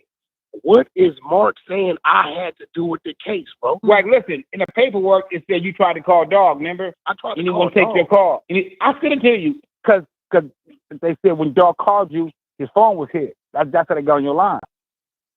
No. And you play. That's what they say, Wack. No. As you can see by now in this first part, Stutterbox clearly implicates Wack 100 into this case, not only in an interview with Deuce M's and Stats 280, but also right to Wack's face on the recorded phone call. In part 2, we saw Deuce M's break down the paperwork with the transcript on which Wack 100 or CS2BACK was caught red-handed as a confidential informant for the FBI, with detailed, corroborating evidence and paperwork that leaves no doubt that Wack 100 is in fact confidential source number 2 or CS2BACK. The paperwork is a transcript of a wiretap. And once I get into this paperwork, you're going to understand that BACK was one of the names that the feds used for confidential source number 2. So BACK Wack also says CS2BACK. CS2, for those who don't understand law, is code word for confidential source. Wack 100 being on a wiretap talking about conspiracy to murder. That holds the same exact time as a murder, a life sentence. And if that's what you on wiretap for, and if that's what they came for you for, then how you out of jail? In part 3, Deuce M's and Stats 280 speak exclusively with the last key remaining character in this case, and the person Wack 100 directly calls on the wiretap according to the paperwork, Money Mark Stevens. In this bombshell interview, Shaq's business manager Mark Stevens exposes Wack 100 aka Cash Jones, the former Death Row affiliate and Pacoima Piru blood, as a confidential informant for the FBI. What's going on? I'm here. You got Mark Stevens on, and okay. Hey, Mark, can you hear me? Yeah, I can hear you. Can y'all hear me? Yes, sir. Yeah, we can hear you. Salute Mark Stevens. This Stats 280. Salute everybody. Salute. Yes, sir. So you was cool with him from the beginning, even negotiated on some business as he. Yeah, I met him. I met him with Stutterbox. I met him with the homie Stutterbox. That's how I first came to meet Wack, was through the homie Stutterbox. Right? When I met him, dude was driving trucks, seemed to be cool. Box was like, yo, this was his neighbor across the street. He seemed to be cool. When Stutterbox defected, Wack picked up the phone and was basically being the interim, the middleman, because he was telling me Stutterbox was defected, and I was like, okay, but my whole thing is, if he defected, why are you fucking with him? Right. So he says that Stutterbox defected, and then you get some phone calls asking to speak to someone else, right? Yeah, he called me. He called me, man. It was, man, a series of calls, 4 or 5 calls. He wanted to reach out to the homie, rest in peace, Dell Dog. And I don't give out nobody nav. So I called the homie, Dell Dog. I'm like, yo, homie, you want to holler at this dude or what? Because he keep calling me. And he was like, nah, I'm good on that. I don't want to holler at dude. So at some point, you get a phone call from Wack 100, Cash Jones. And when he contact you, what did he contact you concerning? He wanted to reach out to Dell Dog, rest in peace. And he wanted to give Dell Dog some information that he had gotten from Stutterbox, right? It's like he was getting information from Stutterbox on what his plan was and what the get down was gonna be. And he wanted to talk to the homie and talk to him.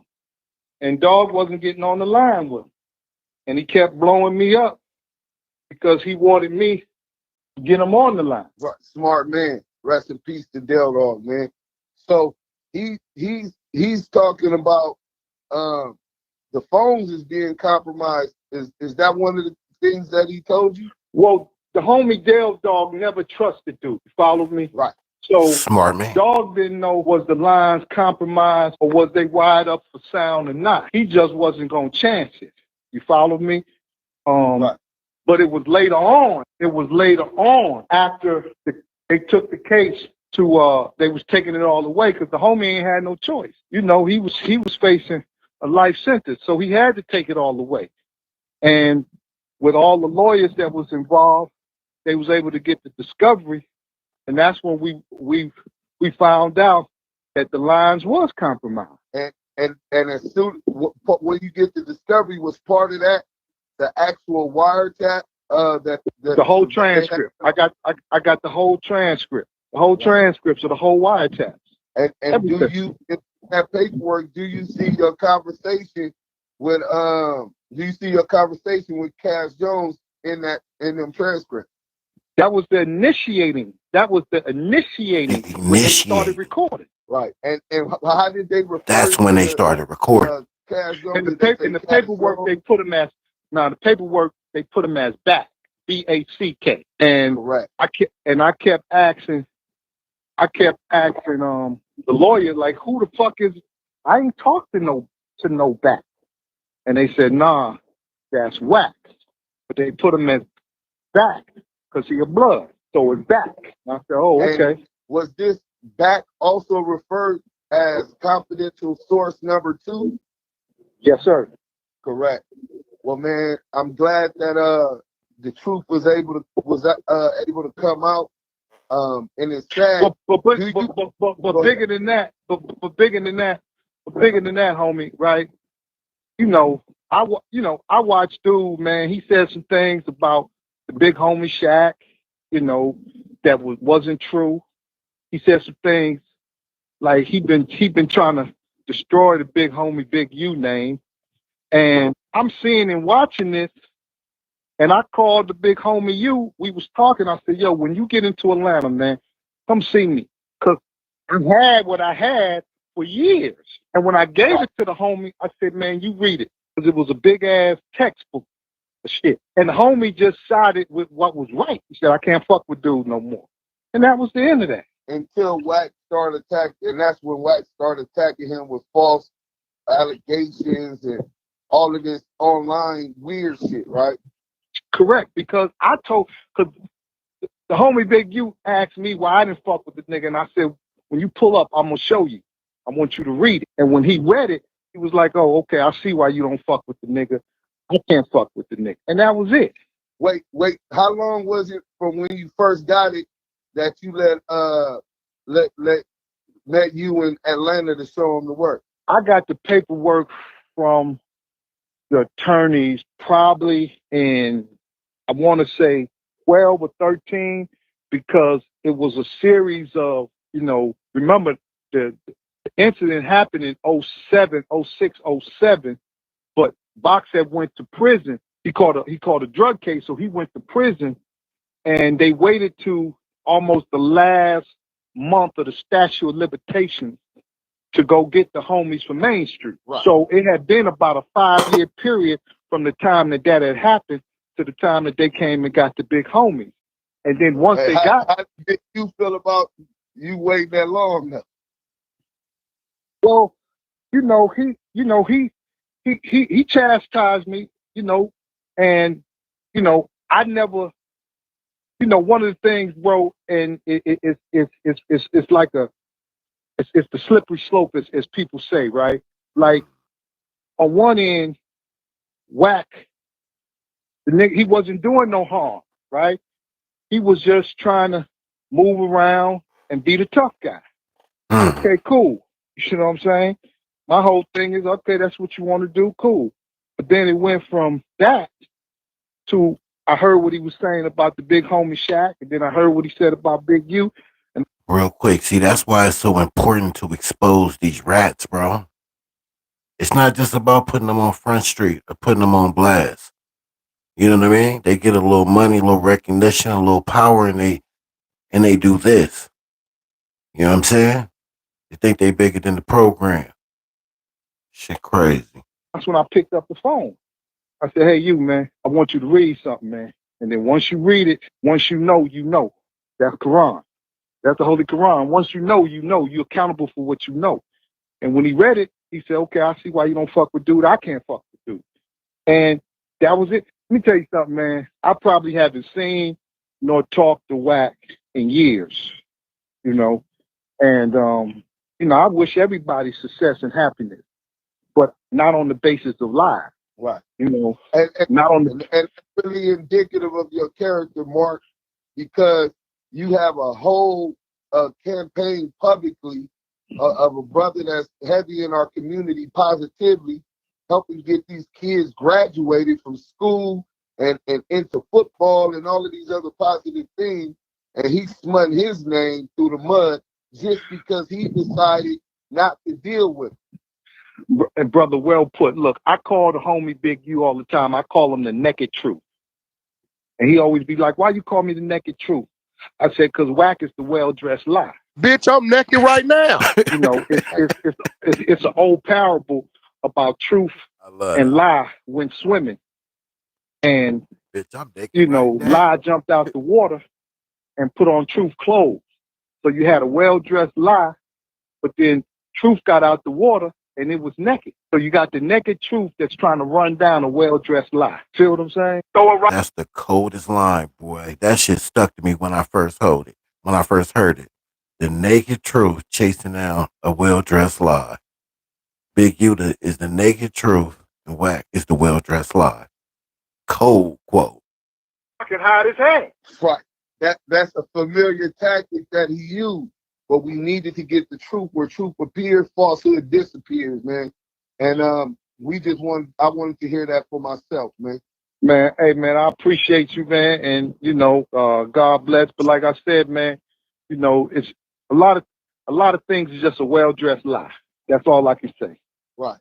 And that's what Cass Jones is. He is the well-dressed lie. Yeah, and Big U is the naked truth. You know, it is what it is. He always stood on the side of truth. He ain't never wavered from that. From the time I gave him that paperwork, I watched him take assault after assault because he just did the right thing. He just said, I can't fuck with you. And I'm so glad that he Salute to Mark Stevens. publicly these negative lies because he's above that shit. Let him stay low and you just stay high. Don't let this man trick you up off the street or the feeling like you got to address every lie he makes up every day. Well, and then you got to understand too, bro, it's, you know, like I told you about throwing a rock and hiding your hand. You know, what's the motive for throwing the rock to begin with? Like, we know the rock is being thrown, but what's the motive? Like, you know, like, question. Only thing I saw the homie Big U do, put out a great documentary on hip hop. I see him, man, putting these kids through college and sending them like I'm trying to understand what's the motive, or it's a motive that we can't comprehend because we don't think on those levels. You feel me? Hey, that's perfectly said. Perfect. And I'm gonna tell you this: in all of my life, being from the community of South Central Los Angeles, only time I ever heard of a public artificial dissemination of disinformation was through COINTELPRO and J. Edgar Hoover, man. And I'm just gonna drop that jewel and let you go, man. Man, I appreciate y'all, man. Y'all have a good day, man. Likewise, brother. All right, salam alaikum. Wack 100, who built his metaverse career by arguing about snitches and paperwork, has himself been exposed as a confidential informant for the FBI. According to paperwork and first-hand witnesses, when you look at the paperwork and talk with the individuals directly involved in this Main Street Mafia Crip case, it becomes abundantly clear that Wack 100, the former Death Row affiliate, and Pacoima Piru Blood, was previously a confidential informant for the FBI.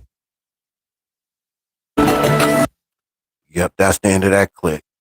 Alonzo Scott. But anyway, see that right there? This content been out there for a long time, but I understand that sometimes, man, you can drop something like that and it just ain't the right time for it because people wouldn't be able to process it and understand it because they've been brainwashed for so long that it took us time to get unbrainwashed, right? So when you revisit it, boy, don't it hit you different? But I forgot about another video that I am gonna play, man. I was gonna play the other one to end it, but let's play this right here, right? This is Reggie Wright. Reggie Wright comes to Damu Kiwe Conversations and drops what I would say is a bomb. Not the first installment of exposing him, but somebody on his side of the coin, right? Exposing him in a little slick little way too. But he definitely exposed them. Why else would he tell them that they changed? There's two names changed in the movie. A Greg Kading's movie. Two names. Alonzo Scott. Remember that name. But let's check this out. Salute to Most Scandalous Los Angeles for this audio that we're gonna play real quick. Let me pay some bills again. Salute to Two Blown. Salute to Sherm, D Twins, Smoked Out TV, Henny Gang, Muddy in the building, Critter Cali, Do Sims, the whole Damu Kiwe Conversation team. Who else am I? This District 13, man. Look, we in the Discord. If you want to get up to date on that District 13 content, man, come to the Discord or come to Clubhouse, man. They still alive, doing great numbers over there and doing great things on that platform. So please show them some love. We have a Discord, man. Come check us out. The link is in the description. Hit me on Instagram if it's anything you want to send me the review. The ones who already do that, salute to you. Thank you. I appreciate you, man. You keep me up to date on what's going on in real time, and I definitely appreciate that. And everybody who did content that I'm reviewing today, man, just salute to everybody for this great work. I'm mesmerized, and I've heard this stuff a few times, man. But just knowing what you know now and how everything lines up is mind blowing. How this lying ass nigga had just been getting away with it for so long, but nevertheless, let's get to the content. This is Most Scandalous Los Angeles doing great work. The GOAT. Before I started the Spotify growth switch, I had a hard time getting my music out to fans and There go Wack again. Y'all need to go check that shit out, because that nigga be dissecting shit. These Scandalous Los Angeles, man. You the truth, my nigga. I swear to God. The truth. The GOAT. Scandalous Los Angeles. Even Wack know he the GOAT. Los Angeles. Scandalous Los Angeles. I just waited. We come in. Shout out to Scandalous Los Angeles Dang, TV. Glenn Nee, my God. You gotta put me on this intro. Scandalous don't even know. I was really depressed until he did that shit with Damon time. Salute to Damon. Exposures. Oh, West Side Crip, nigga. Shout out to all them dudes, man. Scandalous TV, you know. I'm gonna give you a shout out, Scandalous TV. There you go. This is 600. Doing the best to do it and get away with it. Hey, make sure y'all shout out Scandalous TV. Like, share, and subscribe. See y'all soon. Let's get it. Scandalous Los Angeles TV, some motherfucking loot. I got you. And You did your job, bro. You did 60 disc videos again. We in the building. So you got it. Sharon, we in the building. TV. Expose these nice ass niggas. I think they somebody's. I love my Stand On The Media family. I love y'all, man. Y'all don't even know. Hey! Real niggas do real What's up? We live! For all the out there! What's up? Y'all wanna be famous? Here you go! Welcome back to Scandalous Los Angeles TV, where we expose the exposers. The walls keep closing in on CS2BACK, you guys. His snitch coat is being pulled in every direction. Just the other day, we heard the Wheeler County court clerk say she was just gonna keep quiet and plead the fifth when it comes to Porky's gun case, being dismissed in the interest of justice. I'm just gonna keep my mouth shut. I'm gonna just keep my mouth shut. I'm gonna plead the fifth on that. Well, today we're gonna be listening to Reggie Wright, because we also spoke to him the other day. He let us know that he himself questioned whether or not Porky had worked as an informant for Greg Kading. On his live the other day, Deuce M's asked Reggie if he was going to stand on the statements he made regarding CS2BACK. You going to stand on you telling me that suspect Wack 100 being an informant for Greg Kading? I ain't never said that. I never said that. So you got some audio because I'm sure you was taping our phone call. Just to put a little paint where it ain't, there was more than one phone call. There were 3 phone calls in total, and I was on all 3 of them. The first phone call, Reggie told us that he asked Greg and Dupree if CS2BACK ever worked as an informant for them. He tried to act like he couldn't remember Dupree's name, though.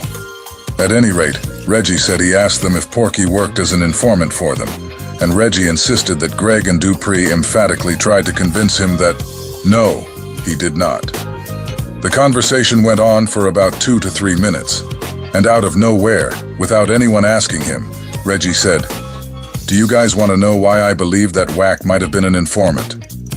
Then he said, he became suspicious when he noticed that Wack's name was changed in Greg Kading's paperwork.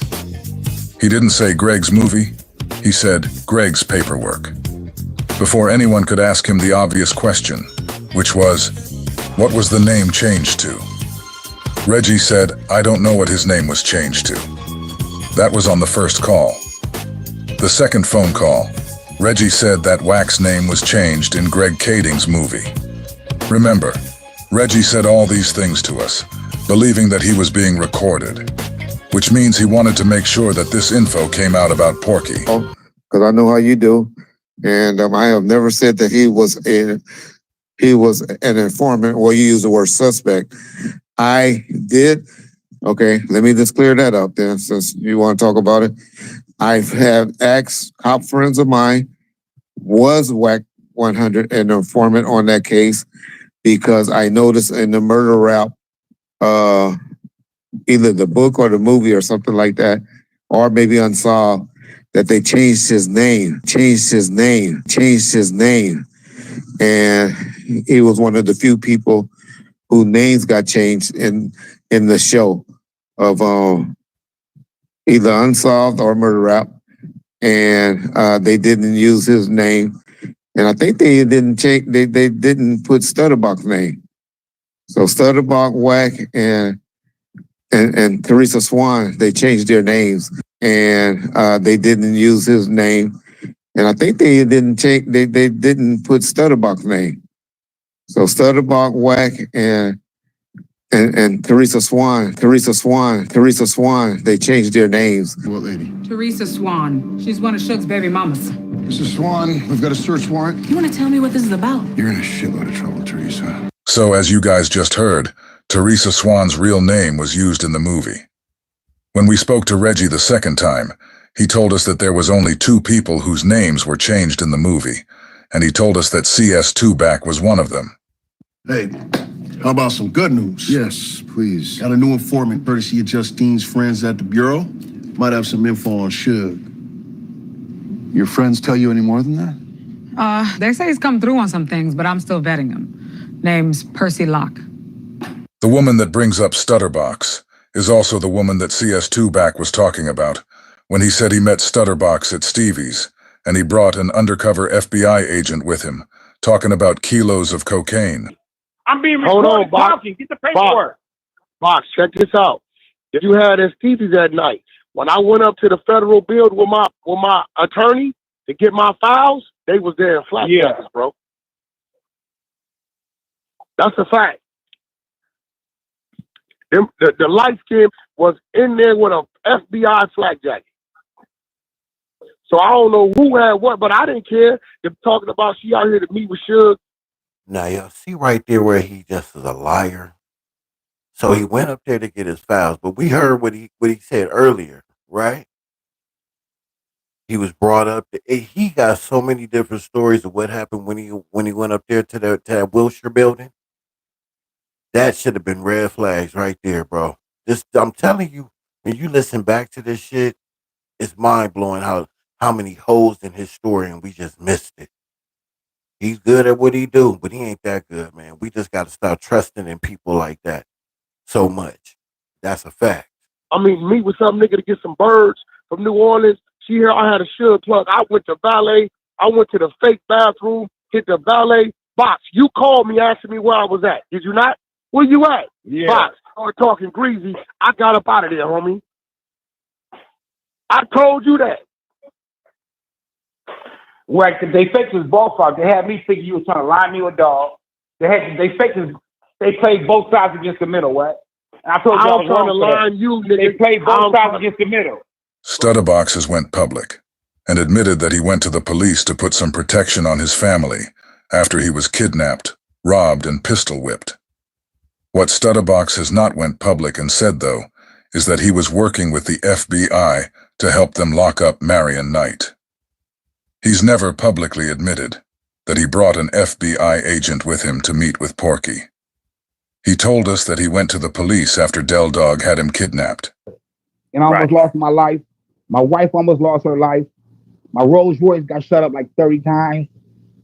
And I stayed, I stayed moving around, but they threatened to kidnap my niece, she's 12 years old, and my nephew, and they was babies. And I made a conscious decision to put some protection on my family, because I know I supposed to kept it in the streets, cuz I supposed to kept it in the streets. What I did was totally against the grain, but me as a man, I can live with that, because little Stutterbox got killed. My little homie. And I couldn't go to Thanksgiving to my mom's house, and my sisters and brothers is there, and all my kids there, and their kids is not because of me, cuz. And did nobody go to jail, get sent to prison? I just put some awareness to the situation so a nigga keep the heat off, the hurt off my family. He never told us the events that led to him working with the feds to lock up Suge. This might be one of the only things CS2BACK has told us the truth about. Okay. Let's set up a meeting with this Mr. Locke.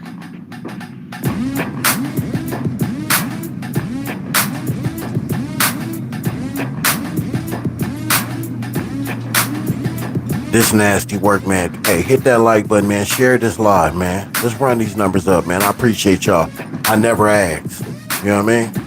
But can y'all do that for me? This can't be our guy.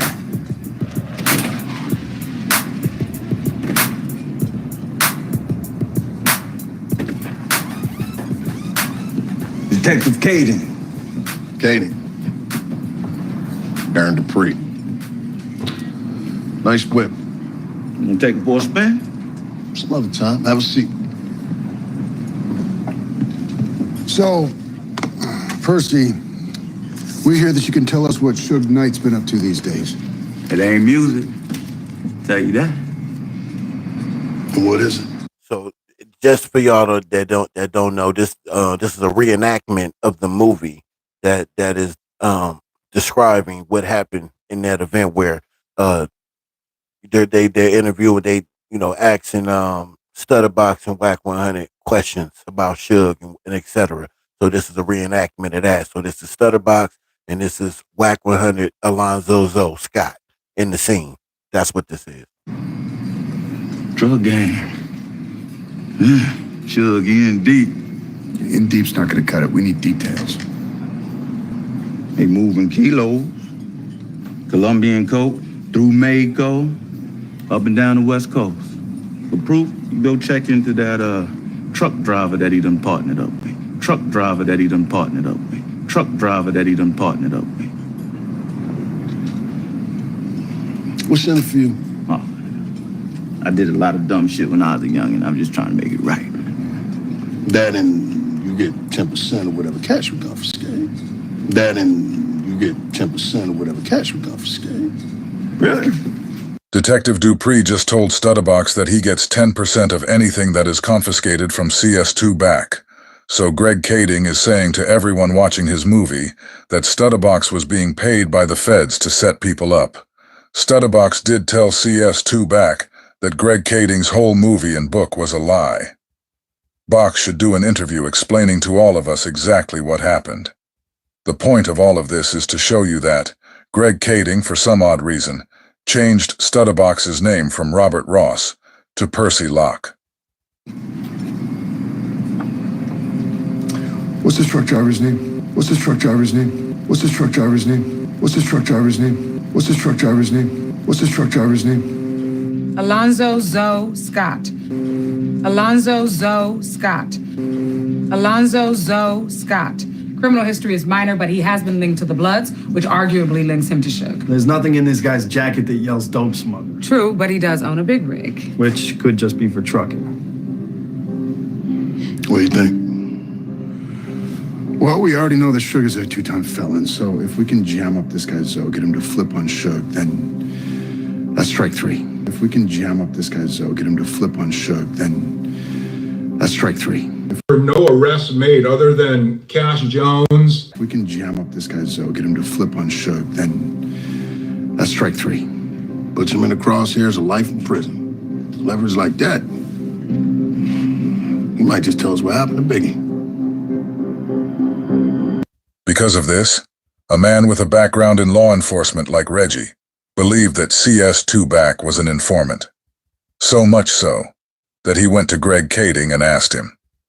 He's letting all of us know that Porky is CS2BACK. We all knew that it was just a matter of time before Reggie paid Porky back for trying to bail out Keefy D. And I asked them that, but like I have always told you, that they have always told me, emphatically told me that Wack 100 was never a snitch or an informant on anything regarding that case, regarding Suge Knight. So Reggie said that Dupree and Kading said that Wack was never an informant. We all know that Greg has been protecting Wack because he's a 137. Okay, you understand that the FBI, and I think there's probably a good Listen way to this, y'all. end this part of the discussion. Back then, when I was working this case, there were two types of sources that the FBI had. A 270 source is somebody that's willing to testify. They're willing to get a break on whatever the situation they're caught up in, and to try to get a break, they're willing to testify. They have to testify, or we would not open them up as 70 source. Okay? Period. The other type of source is what we call the 137 source, and that's somebody that's not willing to testify, and we will never divulge their information, and we will never state whether they were an FBI source or not. And the reason for that is for a couple reasons. One, it's not only to protect the source, but two, it's to show sources out there that when the FBI gives their word, when they want somebody to cooperate, if that person is willing to cooperate, but they don't want anybody to know that they're cooperating, they don't want anybody to know the kind of information they're providing, or what the reasons are that they are providing the information and cooperating, that we will never divulge their name. That includes even in front of a judge. Okay? Now that's a pretty strong relationship that the FBI would have with what we call the 137 source back then. Okay? So that's no big deal. The big deal is that in Greg's entire movie, he only changed two people's names, Stutterbox and CS2BACK. In November 2012, Cornelius Devers sued Wells Fargo because there was a dispute. And I'll stand on that. And that is what I told you. So if you have some audio of me, I'm sure you do, saying anything differently, then please release it. Because then I'm definitely a liar then. So there you have it. Reggie is finally beginning to expose CS2BACK. Greg Kading changed Porky's name to protect him, but Porky wanted fame so bad that he told everybody he was in Greg's movie. CS2BACK lied to the world and told us that he helped free Shaq, Del Dog, and 6 other Main Street Crips. Let's listen to what Greg Kading has to say about this, and let's hear why he says the case was really dismissed. Well, first of all, Shaquille was not charged with anything. Shaquille had nothing, there was no charges or anything against him. It's just the whole issue between Stutterbox and Del Dog stemmed from Stutterbox's attempt to extort Shaquille. So those guys, the gangsters from Main Street, took it upon themselves to go and kind of discipline Stutterbox and do whatever they're going to do, take care of that shit on the streets. Discipline Stutterbox and do whatever they're going to do, take care of that shit on the streets. So Greg, being a detective, just said that Stutterbox was disciplined by the Main Streets, which is why Stutterbox went to the police. So Greg just admitted that Stutterbox did indeed have a crime committed against him. Keep that in mind. And from that grew the case against the Main Street guys. And it had a lot more to do with, you know, again, it was a whole gang investigation with narcotics and different types of criminal activity that the investigators were looking into. So with that being said, what did end up happening? A bunch of guys got arrested. I don't know if there's half a dozen or 7. I'm not sure the number. They were all getting charged. And Stutterbox testified that he was not an informant. So what I did, because my friends were involved in that case, Christian and Darren Dupree, I knew that they were going to get pulled to the stand. And so I said, hey, Stutterbox has perjured himself. Whatever you do, don't go get up on the stand and deny that Stutterbox was an informant. Because now that you've got Stutterbox committing perjury on the stand, that whole case is now in jeopardy because the primary witness has lied. And so I contacted the district attorney and I told him, hey, this guy is a CI. I've sent him the paperwork, you know, and said, you know, I hate to see your case go to shit, but your primary witness is lying. He basically kind of ignored the whole situation. I'm like, fuck that. I don't want to see Dupree. I don't want to see Christian. I don't want to see them getting wrapped up in this bullshit. So I contacted, I think his name was Liddell Rawls. I think his Dell dog. Anyways, so I contacted, I think his name was Liddell Rawls. Like you don't remember, like you don't know the name. Anyways, I contacted the defense attorney and I said, hey, just so you know, I don't want to see my friends get wrapped up in this bullshit with Stutterbox. You know, everything he touches goes to fucking, you know, everything. Sorry, y'all. Let me go back. My bad. Stories I've ever heard. You know, everything he touches goes to fucking, you know, everything. He's a very dangerous person to be around. Insofar as, he's manipulating anything and everything and everybody. And they said, you know, so you know, he is a CI. He's an assigned informant, the LAPD. And that's it. And so he contacted the DA, told the DA, listen, there's paperwork here that says that this guy's an informant. He just perjured himself. They went to the judge. The judge says, what do you guys want to do? And the DA says, let's dismiss this case. I can't start my case off where the first witness, the primary guy, is already committing perjury. The case was dismissed. It was just that simple. Box fucked up the whole case by himself by saying that he was not an informant. So earlier we heard Greg say that Stutterbox was disciplined by the main streets, admitting that Stutterbox's claims were true. But for some reason Greg Kading says he took it upon himself to contact Del Dog's lawyer and let him know that Stutterbox perjured himself when he said he was not an informant.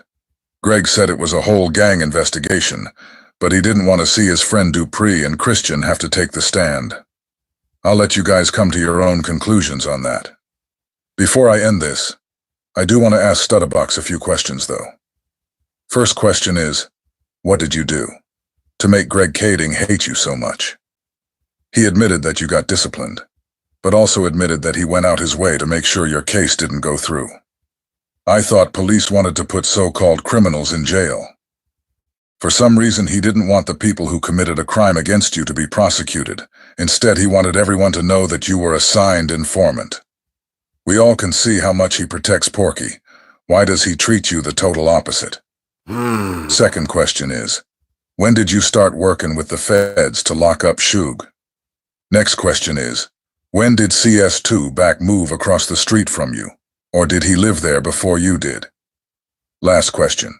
You told Deuce M's that CS2BACK corroborated Greg Kading's story, saying Poochie killed Biggie. I did 4 years in the face. I did Greg Kading sent me to prison. Right. He got on the stand and sent me to prison. Because after the niggas did what they did and Wack knew about what they did, they couldn't take them to jail because they would have had to involve Wack. So Wack had to give them something clean. Wack gave him Poochie from Compton. Poochie for Fruitown Paru. He the one killed Poochie. No, Poochie killed Biggie. Right. For sure. And Wack knew that inside information. He gave it to Greg Kading. Greg Kading closed his book and made Wack look like a hero. So, can you please tell us how you became aware of that? Feeling tired? It's your pillow's fault. Think you know what's lurking in your... Man, listen, man. This shit deeper than booty hole. Booty here. Booty hole. This shit deep, bro. Like, what? Like, where did like, who gave you that information? Where'd you get that information? Man, Wack been working for a very long time. And like I said in, my thumbnail in this whole video, look at the links they go to protect him. They've been protecting him for years. And the only reason I can think that they would do that is you're very, very reliable, very good at what you do. You're no longer considered a gang member or a street dude. You are law enforcement at that level. You know what I mean? You have to be revered as law enforcement for them to protect you and treat you as such. You have crossed over officially to law enforcement. All right, man. We've been on here for a long time, man. I got another video. Well, I was gonna go, but I just ran across this one, and I'm gonna just say if people are still watching this, if you want to watch this, just let me know in the chat. If not, we'll end the live.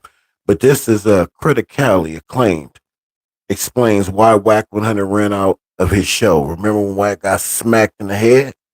I don't want to say about who and all that. We just know he got smacked. And then he said that he didn't. It was a standoff. Couple of pictures, couple of videos, but not the full, detail. Well, apparently Criticality was there. And he tells Don Mukiwe Conversations exactly what happened that night. Y'all want to hear it?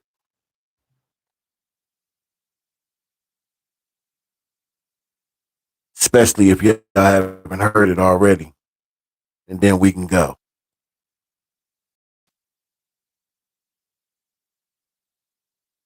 It's about, let me see how long. It's like 26 minutes. But he tells the story about what happened that night Wack got slapped in the head.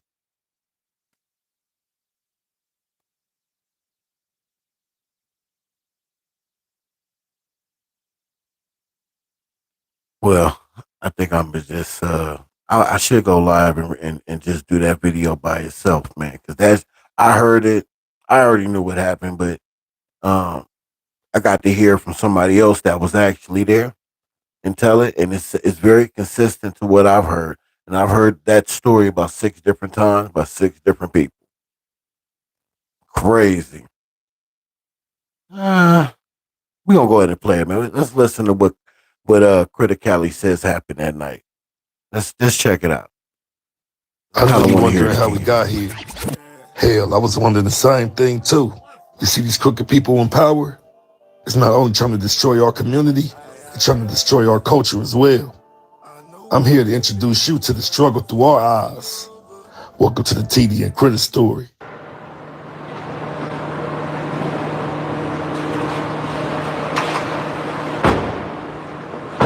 And the only reason why I was thinking about just redoing it, just doing another live and actually doing it because there's visuals to it. They do a music video to it. And I really wanted y'all to see that. But yeah, we'll let it rock.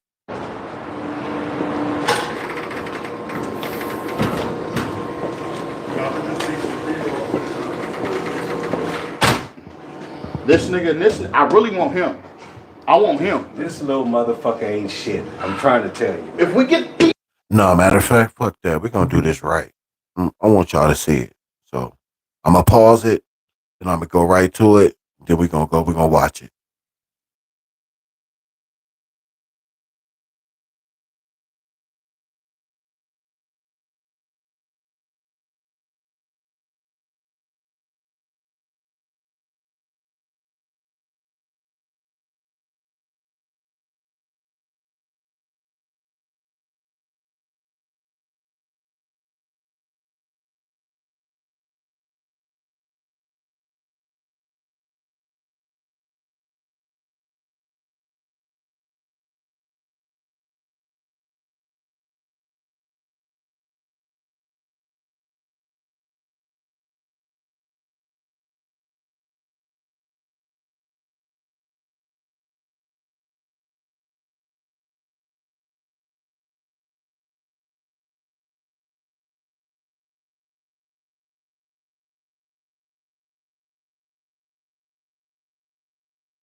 Sorry about that. I found it. All right, let's get to it.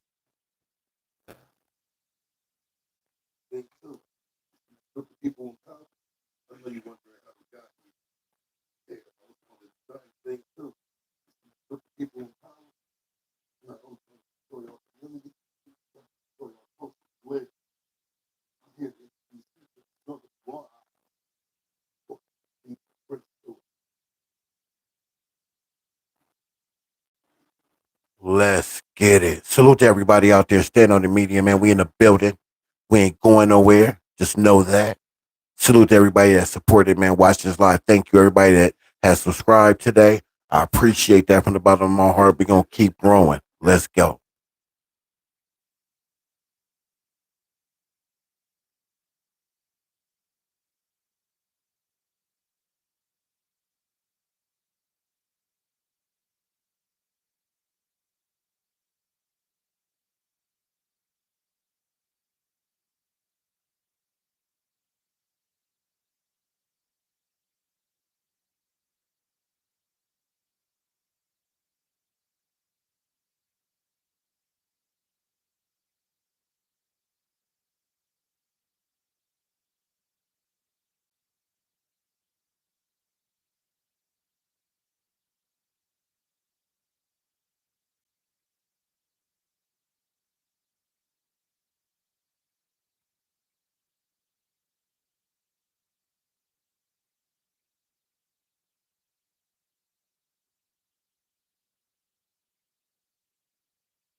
You know what? I thought, oh shit, let me turn this shit down right here. You know what I thought about that shit? You probably can't. I don't know why. Let's turn this shit off. You know what I thought about that shit? Probably can't. Turn that off. Man, I probably can't go. I probably got to do it from the computer. I can't go live because I'm on my phone going live. Um, so only way I can do it is the audio only, unless I go live from the computer. So I don't want to do that. Well, this is just a conversation at this point. Y'all seen the video? Shit, y'all seen the visual? I'll still play it. Hold on. I'll just continue to play it from my other phone. Y'all seen the visual? Where we at? We get past the. Well, no, that song. That shit was banging. I'm gonna play that. I'm gonna play that shit all the way. It's just y'all ain't gonna be able to see the visual.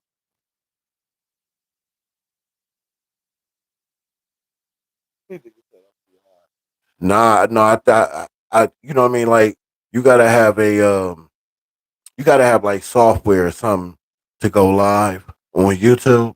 So I assume that I can just go live from my phone and stream it. That's why I switched back over to my phone. But I got other ways to do it. Y'all just what I'm gonna do is I'm gonna do it like this. I'm gonna do it like this. I'm gonna play it. I'm gonna just play it from the beginning. I'm gonna play it from the beginning. So y'all can still see it, but I'm gonna play the audio from one device and then the video from my device. And we're gonna see how that works. Try to hit them at the same time. I know you wondering how we got here. Hell, I was wondering the same thing too. You see these crooked people in power? It's not only trying to destroy our community, it's trying to destroy our culture as well. I'm here to introduce you to the struggle through our eyes. Welcome to the TD and Critter story.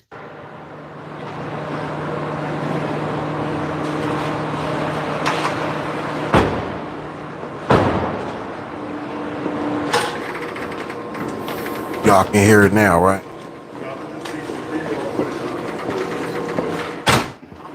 This nigga, I really want him. I want him. This little motherfucker ain't shit. I'm trying to tell you. If we get these two niggas, we got him. It's this motherfucker over this motherfucker. You take down him, it'll lead us to us.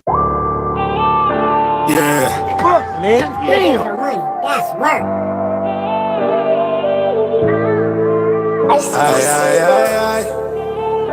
I know one day they gon' try to fuck me over in these streets. Know that when they do come for me, I won't miss. And I stand on this. I be outside. I be outside. I be outside.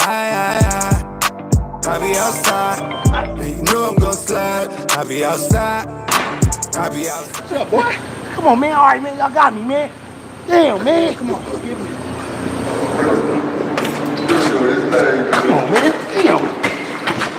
Come on, nigga. First nigga, again. Ay, caramba, oh, I know one thing that Bo don't know. LA ain't safe, I ain't gon' hold you. BVS isn't up my stones. 4G autos is all I roll. Effing in everywhere I go. Either rapping or gangbanging, you can't do both. Many try to go duplicate it, but never came close.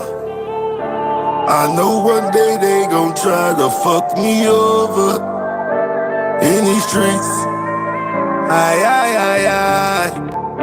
Know that when they do come for me, I won't miss. And I stand on this. I be outside. I be outside. I be outside. I be outside. And you know I'm gon' slide. I be outside. I be outside. Hey, this shit bang. I be outside. I be high. Yeah, I be outside. Hey, this shit loud. Never take it though, they Do your Bremen be banging too. Niggas making their own rules, it ain't no code. I've been going my own way and some can't go. Well dressed with kill taxi, they don't know. Just tell them, just say the drama. Mad at your baby mama. Boy, you don't play with karma, cause it might run up on you. Smoking like marijuana, if you don't really know. Welcome to California. I know one day they gon' try to fuck me over in these streets. Know that when they do cut for me, I won't miss. And I stand on this. That's them niggas right there. Yeah, I can tell that little motherfucker anywhere. Took me out the car, slammed me with the shit. Took me out to the fucking weird ass. Yeah, we gonna get them niggas. We getting all of them. They fucking around. We getting them niggas. Motherfuckers had me hemmed up, threw me on the fucking back of the car, bro, snatched me out the fucking car and took me to the fucking precinct, bro. Motherfucking Officer Jones and Officer Love, my nigga. Officer Love and Officer Jones is crazy. Hip hop cops, my nigga. We out of here, bro. Hip hop cop.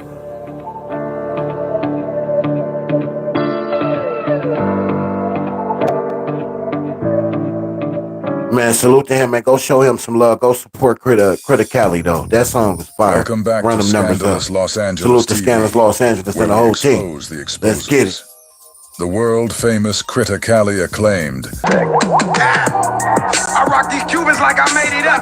You thinking Beamer, Benz, or Bentley, you ain't made enough. Guess who buying all the houses? I can sell you one. If you ain't focused on a million, you a fucking bum. Come on. See, I heard about the top and went and got a ladder. Stumbled out a couple spots. I just gotta say, man, Cali, we in the building. We had a great year. A great year, man. Let's get it. Speaks candidly about what he witnessed the night CS2BACK was caught on camera running for his life.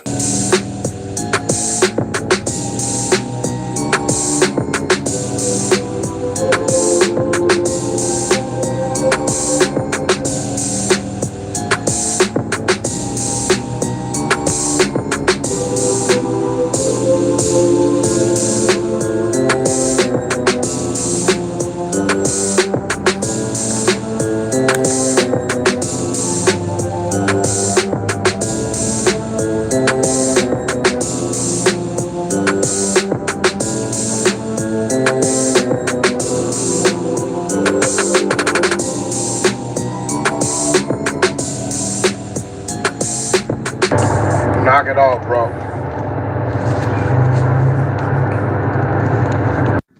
All right, Critic. I don't believe your rendition. Man, bro, it was epic, bro. You had to be there, bro. So look, I'm on the phone with you. I'm on the phone with TD. You know what I'm saying? We on the phone, chopping it up, talking about our album and shit, our music. Boom, all day we on the phone. Boom, on the phone. I'm like, all right, boom, I get a phone call like, hey, we at the spot tonight, pull up. You know what I'm saying? Cause we're performing. I'm like, all right, cool. I'm already on Olympics, so I basically bust a bitch. Boom. Because it's like, they go on, when it start? Oh, right now. Oh, damn. Oh, I bust a bitch. Boom. I head to the motherfucking Novo. Boom, I get to the Novo. When I walk in, I see the nigga True Car. That's my little bro. I see True Car. Yeah, True Car, shake hands, 9 in, boom, bam. I try to shoot backstage. I'm thinking, corrupt back there, that's where the homies at. Boom. So mind y'all, the whole time I'm thinking I'm going to, you know, pull up on Gotti. The homie's gonna be there. He gonna perform. Everybody go home. Ooh, wow, right? So when I get in there, I'm looking for the homies. I don't see the homies. I try to go backstage. They're like, can't nobody go back there. So in my mind, I'm like, damn, niggas acting weird. I'm like, all right, let me see. I'm like, where the homies at? I call.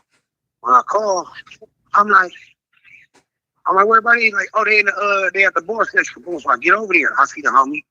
Boom. I shake his hand. I'm gonna leave some names out. You know what I'm saying? Because I don't know how everybody. Yeah. Boom. So I'm only gonna speak about me and TD.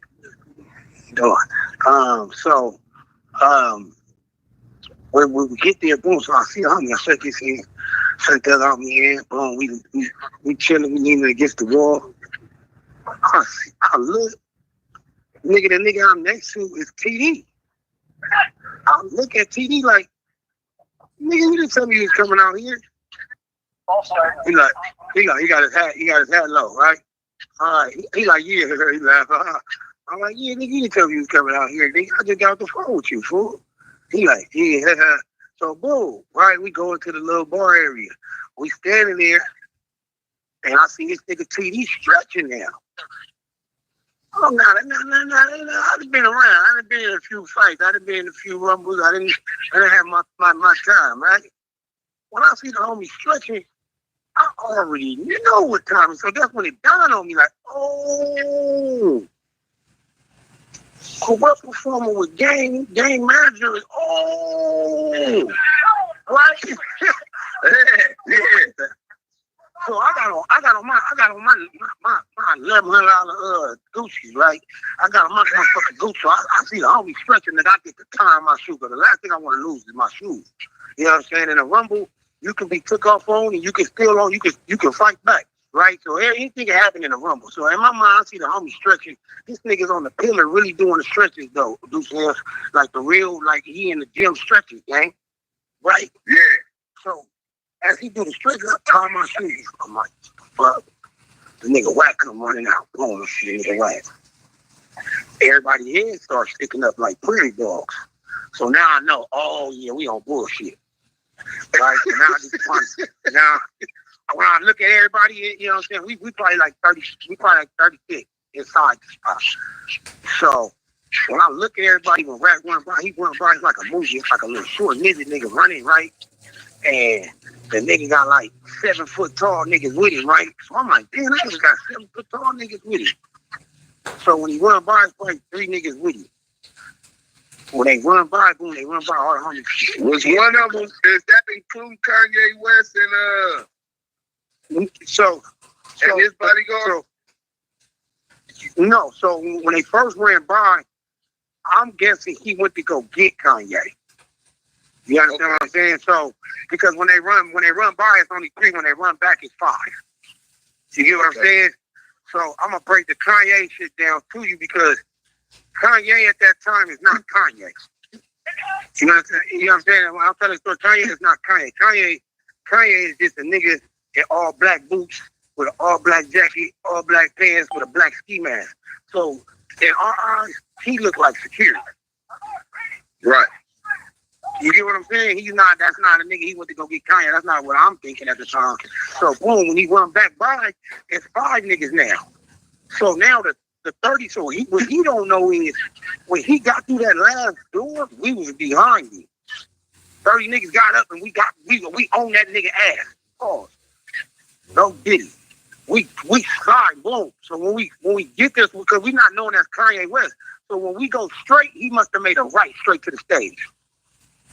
You get what I'm saying? Boom. Yeah. And when we go straight, we go up the stairs. When we go up the stairs, we looking like, where this nigga go? All the other niggas that was with Blueface, all the other little straggly, maybe Bloods, you know what I'm saying? Shout out to them. You know what I'm saying? They was all there. So everybody kind of know this is where it turned into some training day shit. Ready? So boom. Now niggas is seeing when Wack move, niggas is moving. So they know they like, oh, all right. Them niggas is here to fuck Wack up. So boom, when we go upstairs, we sitting right there by DJ Quick. We at DJ Quick dressing room. He at the top of the Novu. So if you know the Novu is the hallway, and it's a similar hallway right upstairs. You just gotta go up that stairs. So the stairs, it makes like a spiral. You know what I'm saying? It's not that big, but it 4 people can maybe walk down the stairs at the same time or up the stairs at the same time. So boom, 30 people smush up the stairs. When we get to the top of the stairs, we looking for Wack. People kind of like, hey, what y'all on? They're like, oh, y'all on bullshit. We like, yeah. They're like, oh, yeah, we hitting up here. So we like, cool. So now we standing right there. Of course, if we would corrupt and corrupt running the DJ Quick, they chopping it up for a second. You know what I'm saying? So we on standstill real quick. So boom, at this moment, we kind of like, man, we ain't gonna find a nigga running from us. So we like, fuck it, man. We just gonna go down because Donnie about to perform with gang. We're gonna just go down the stairs and go get ready by the stage. As we going down this stage, because now Wack knows that we was in that bar, so he's not gonna run back. So now he's trying to figure out a way to get Kanye out this motherfucker. Because now Kanye leaving. So as we're going to lead down those stairs that leads back downstairs to the main hallway to the stage, nigga TD runs into Wack. Wack is the first nigga leading up the stairs. And TD is the first nigga, and a couple other homies, I'm not going to say their name, they know who they are, it was coming down the stairs. So as we going down the stairs, I'm at the top of the stairs, so I really don't see these niggas leaving yet. So when they leaving, I see everybody leave. I'm probably saying my boss and a couple other homies that was with DJ quit. So when I'm going down the stairs, when I turn around, I'm at the top of the stairs. I see the homie say, "What, nigga? What's that shit you was saying?" And the nigga said, "What?" And all I heard was, "Wow." When a nigga beating, when I'm looking at drawers, I see the nigga drawers smack the fire from this nigga. But everybody that didn't see it ducked because it sounded like a gunshot. He hit the nigga so hard, the whole stairwell froze. Because nigga, we thought a blower went off, nigga. So when everybody get up, that nigga run. He jumped down the stairs. So now this fake ass movie blood. He in a red Pendleton. He tall. You know what I'm saying? He hopping between Wack. So now the whole stairwell, he act like he got a blower. So now the whole stairwell is like, we freeze. Then niggas kind of thought about like, hey, my nigga, pull that nigga blood. Nigga, stop pump faking. He like, nigga, stop pump faking. He realized we knew he was pump faking. He started running. But this is the crazy part about Wack. This is how you know he's a narcissist, bro. The nigga had enough time to run up the stairs, but he ran back up the stairs just a little bit to see up the stairs to see who was filming. Me and bro looked at each other dead, and that nigga Wack 100 know he looked criticality in his eyes when he got smacked, nigga. Nigga, when he looked at me, nigga, he looked at the stairwells. I'm the last nigga. Remember, I'm the last nigga at the stairwells. We looked dead at each other. He ran back down the stairs like a cartoon character. Now all of a sudden, now smacking 30 niggas is trying to get down one flight of stairs. Right. So when we get down the hallway, remember all those loose niggas I told you, blue face homies and a couple shattered like blood niggas, you know what I'm saying? They was over there. So the homie, so it was some Chris right there too, though, right?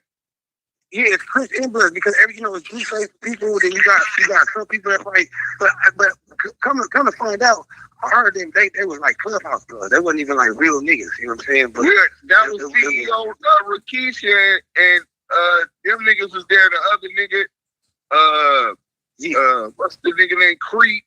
All them bust ass niggas was there. Didn't even get active. But go ahead. Yeah, I didn't see none of these. I don't know none of those dudes.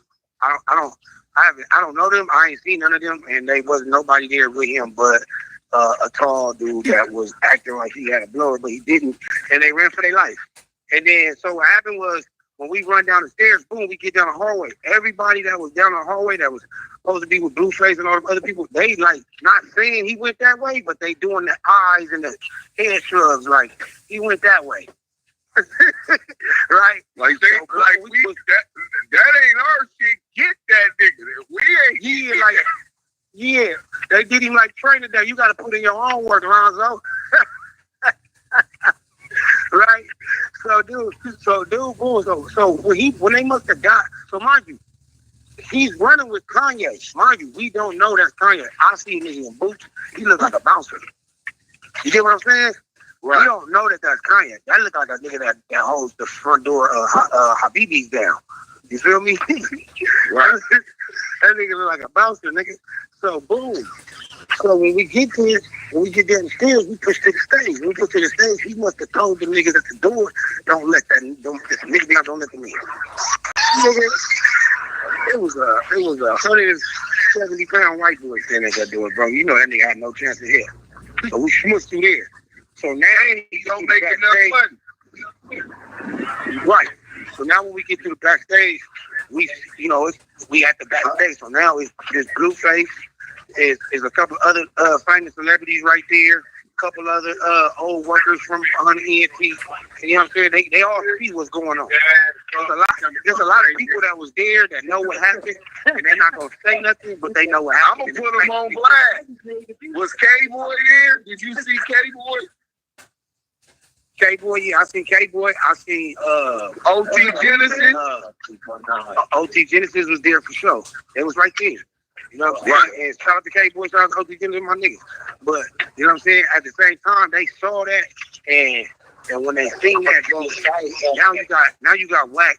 Now you got Wack between the stage and 30 niggas that want to holler at you, and one nigga that just smacked fire from it. Right. right? And he don't want no fade. When he got smacked, he only one nigga see him, two niggas see him. He didn't want no fade back, just let it crip, slap him across his face and don't want to face. They trying to back me out, none of that. No, because now he's arguing with the people at the stage because he wants to jump off the stage and they won't let him. So now he's like, you can just see him. I can't hear him because now at this point, Wayne and Game is performing. So as they performing, you can't hear, but I can see Wack like, man, y'all gonna let me jump off this fucking stage? Like them niggas, he pointing at us, and then he niggas, next thing you know, that nigga jumps off the stage. So and got somewhere, right? And got definitely got somewhere. So now he was, this is a show he put on. He put together with the Game, Kanye West, Lil Wayne, at a venue that he booked. And he's running up out of there, leaving, because we see the video, and I don't know if you've seen that video in the parking lot, where he claims that he ran into another pack of Crips or whatever, and he was arguing with the parking lady, trying to get the hell up out of there. I mean, the only thing I know is I don't know nothing about the parking lot because I wasn't there. I was there when we was inside the building and when we chased him out the Novo. I know we chased him out the Novo. I saw him. I seen him get smacked. I know that nigga. I know the homie who did it. I got an album with him called Programming. You know what I'm saying? We got a song about it called Messy Enough. Like, I know what happened in that Novo. I know that nigga's a coward. I know he pussy. And the only reason I'm talking about it because if it was me, let's talk about me for a second. If it was me, niggas would be like, I told you that nigga was pussy, that nigga ran, right? I ain't never ran for my nigga, right? And I'm not trying to, right? At the end of the day, what I'm saying is, all that shit you talking about, when you talking about you slide and you pull up and you brought this and nigga, what's the happen? All that shit is cat. And it's okay, be normal. It's okay, 30 niggas ran you about some shit. Nigga, I didn't have some niggas across the street, 10 deep, right? New nigga like, oh, them niggas, they got me. Nigga, the homegirl pulled up. He's like, you want to ride home? I'm like, hell yeah. Them niggas at this car, I was going to walk over there and take that ass whooping up. You understand what I'm saying? So this is what I did, though. I'm going to give you the real bad boom. So I'm just talking about me right quick. So what I did, knowing that them niggas had me outnumbered, I got that ride home, and I ended up at the nigga apartment, ended up at that nigga doorstep before he could get there. Hey, I wonder if y'all heard about him doing any more shows in LA ever since he done got slapped like the whole year. No, bro. That night, I make it even worse. So after all of that, whatever happened at the bottom of the thing, I heard the nigga was saying every name known to man to one man. I heard the nigga call Big U all his aliens. To me, that's crazy. Why would you, if a nigga said your name or a nigga did this, why would you call everybody? Why would you call the nigga all his aliases? If you ain't got a guy so if like something happened to him, the witnesses can put him in jail. Right, and that's a fact, right? So I'm saying to say this. Nasty work.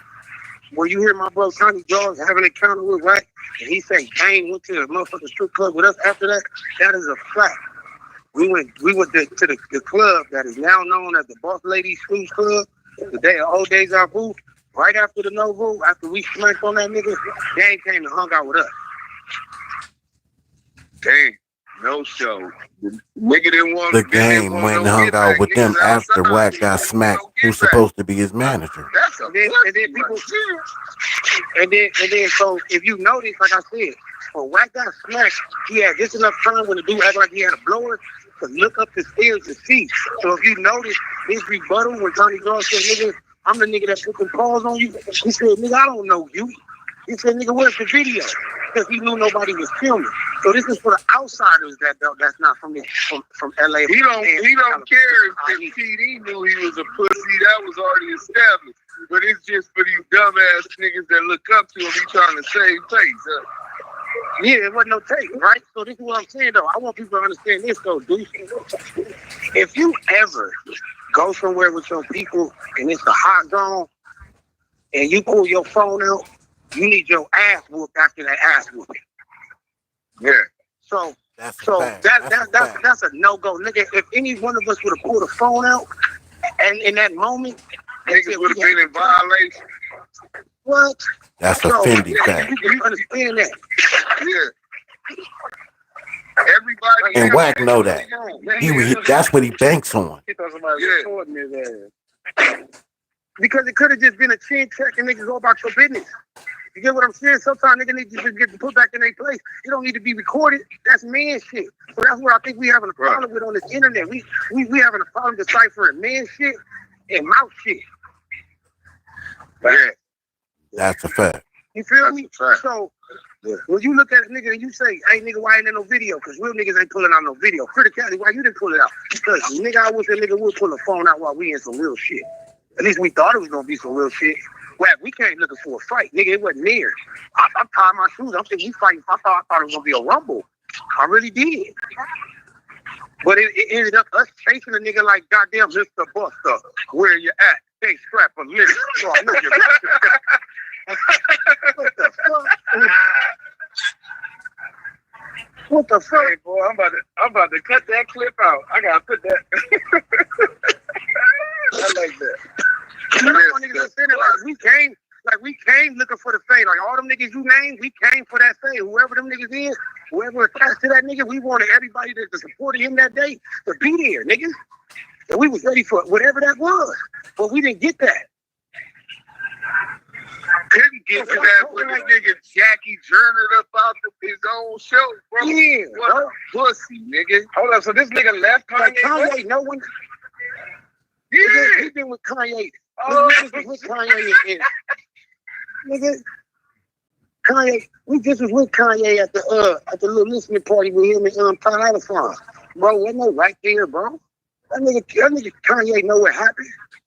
Kanye know. Hey, TMZ need to ask Kanye West at his performance with the gang at the Novo. Why did he run up out of there? Was he hit? Was somebody else hit? Who was with him? You know, and confirm that the same nigga you was Spooky Johnson to and gave a bag to for that Kim K second video, which originally was the first video. You know what I'm saying? And then we ain't gonna say no more about that. But, nigga, while y'all scared of this little pussy ass nigga, that's our weakest link. You out of town niggas is running behind the weakest link, a poor representative of our community and what we represent and how we move. You know what I'm saying? Y'all niggas get putting y'all nose in business that got shit to do with you, not knowing this nigga got an agenda. The nigga said, I got a handler.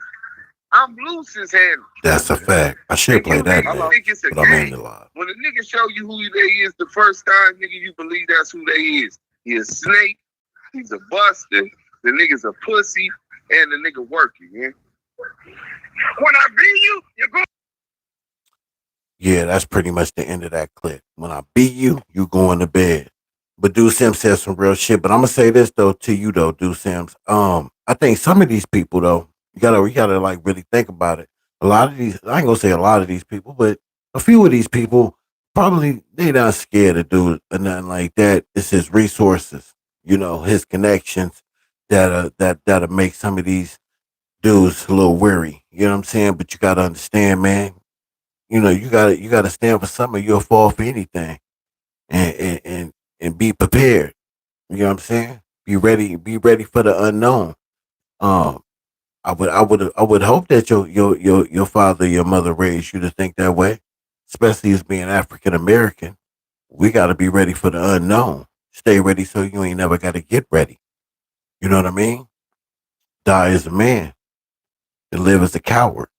Like all those things still hold true in some of us people out here in this world that stand on it. So whatever comes with this, but I'm fully prepared for whatever. You know what I'm saying? And if I came up on the short end of the stick, I have kids that you know that'll carry my legacy, and the people that I work with and know me and associated with me will make sure that I live on and the mission lives on. So you know, there are people out there that are still wired that way. Others, you know, cowards come in different shapes and sizes. You know what I'm saying? But I'm a chess player. I try to tell people, man, if you're not a chess player, you're not familiar with chess, learn chess, man. Play chess, man. Chess is a real good game to teach you about life, and how to strategize, how to be strategic, how to think, take your time, not always, on the quick draw. Think 3 steps, 4 or 5 steps ahead. Um, Set traps, etc., etc. Learn to play chess. That'll be a good weapon that you have and use in life.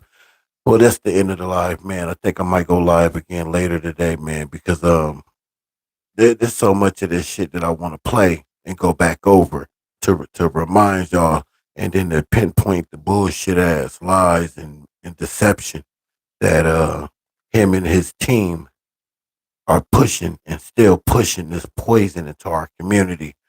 But we'll address that a little bit later. So I want to say thank you to everybody, man. Let me pay these last bills, and then I'm out of here. Salute the Scandalous Los Angeles for the content, man. Gutter TV, is it? I can't remember. The Gutter channel. Sorry about that, but I'll make sure I put the link in the description of that. Damu Kiwi Conversations with Du Sims and Yael. Everybody that's involved in the movement. Salute to Two Blown, to Sherm, Muddy. Salute to my guy, Muddy. Always she pulls up and shows love. Man, that's family. D Twins always pulls up and show love. That's my brother. The Henny Gang, she came to I think my last live she pulled up. She didn't come to this one, but I love Henny, and I love what Henny is doing over there and been doing over there for a while. She told me, she learned some stuff from what I was doing, but I've learned so much watching what she's been doing over there in her growth and her channel and the way she operates. I've learned a lot from her. Salute to Gangland Ning. I really like his channel. Go support that brother too, man. Some real good guys in this YouTube space, man, doing real good content. We need to get a few more women out here too. Oh, salute to Mika, man. I see Mika, man. I be watching Mika content, man. Me and her used to do content together, and there was this one big, huge misunderstanding, and we never got back to it. But I would love to get back to it, man, because I really like Mika. Mika has always been a solid person who does great content to me.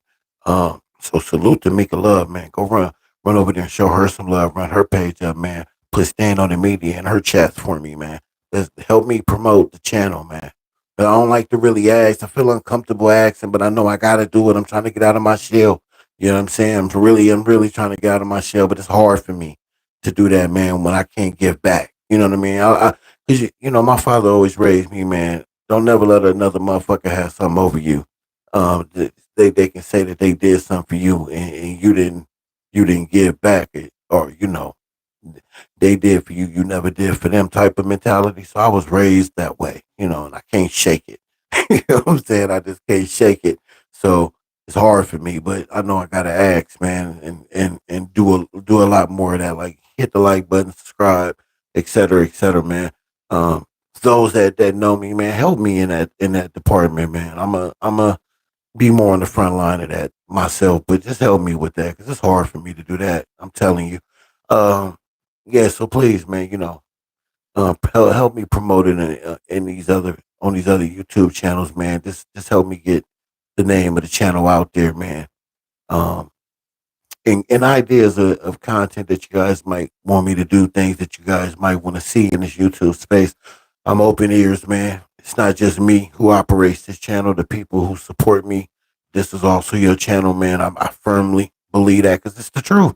You know what I'm saying? Without y'all, I wouldn't have a channel. If y'all don't show up, I have no channel. I just be on here talking to myself. So it is fair to say, y'all help this channel grow and be what it is. And I would deeply appreciate your input. Deeply, I would appreciate that. Mentions. We have a Discord, man. Please come join us in the Discord, man. The Discord is growing. I want to say salute to Phoenix J from District 13, man, one of the home teams. She be on Clubhouse promoting the Discord a lot, and the Discord has grown off of her single-handedly. So I definitely want to give her flowers always. I've been promoting it a lot more. A lot of y'all have came over there in the Discord. I see y'all. I appreciate y'all. I've been busy doing this, so I haven't been able to drop a whole lot of content over there. But it's not just me over there dropping content. Phoenix drops content over there. Ferris Sims drops content over there.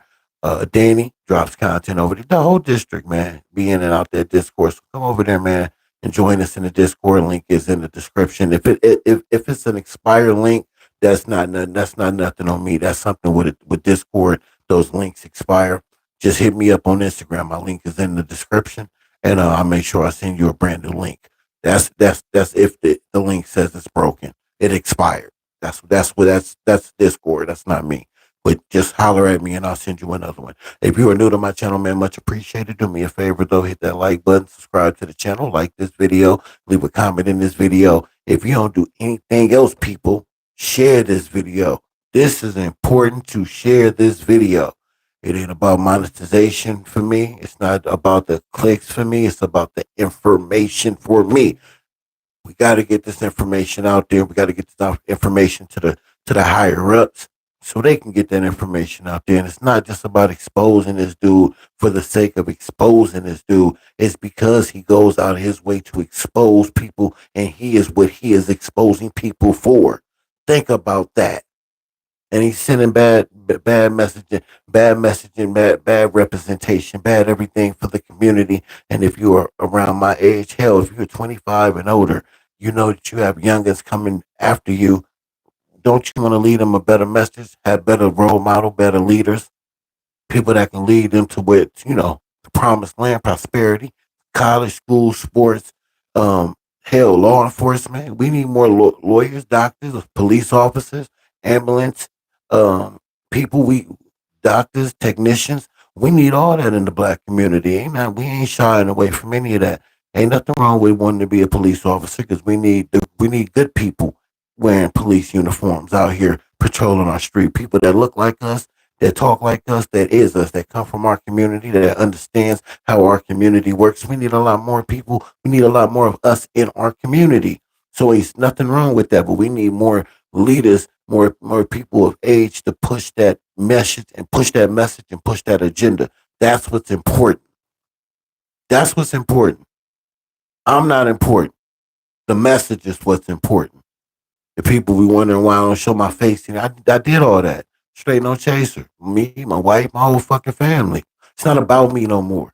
I don't even want to be in the forefront of what I'm doing. I want the content to speak for itself, the message to speak for itself. It's not about me.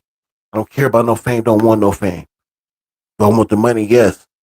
Financial wealth, generational wealth is what I'm focused on, what I'm gunning for. You know what I'm saying? But I also want to build and inspire and also help others get to that prosperity that I'm trying to reach. All in one. And that's what my goal, that's what my agenda is, and that will always be my agenda. It's not about me, it's about the message. Nevertheless, man, I appreciate everybody. Thank you for watching my video. To everybody out there that stand on the media, much love. We're going to catch y'all on the other side. Let's get it.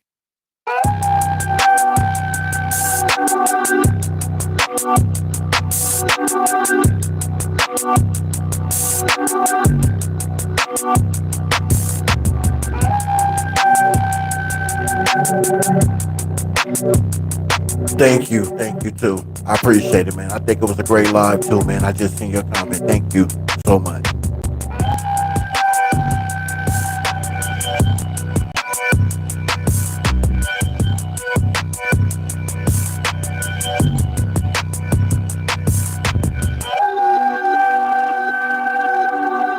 Thank y'all, man. Thank y'all to everybody, man. We all did our thing, man. We all did.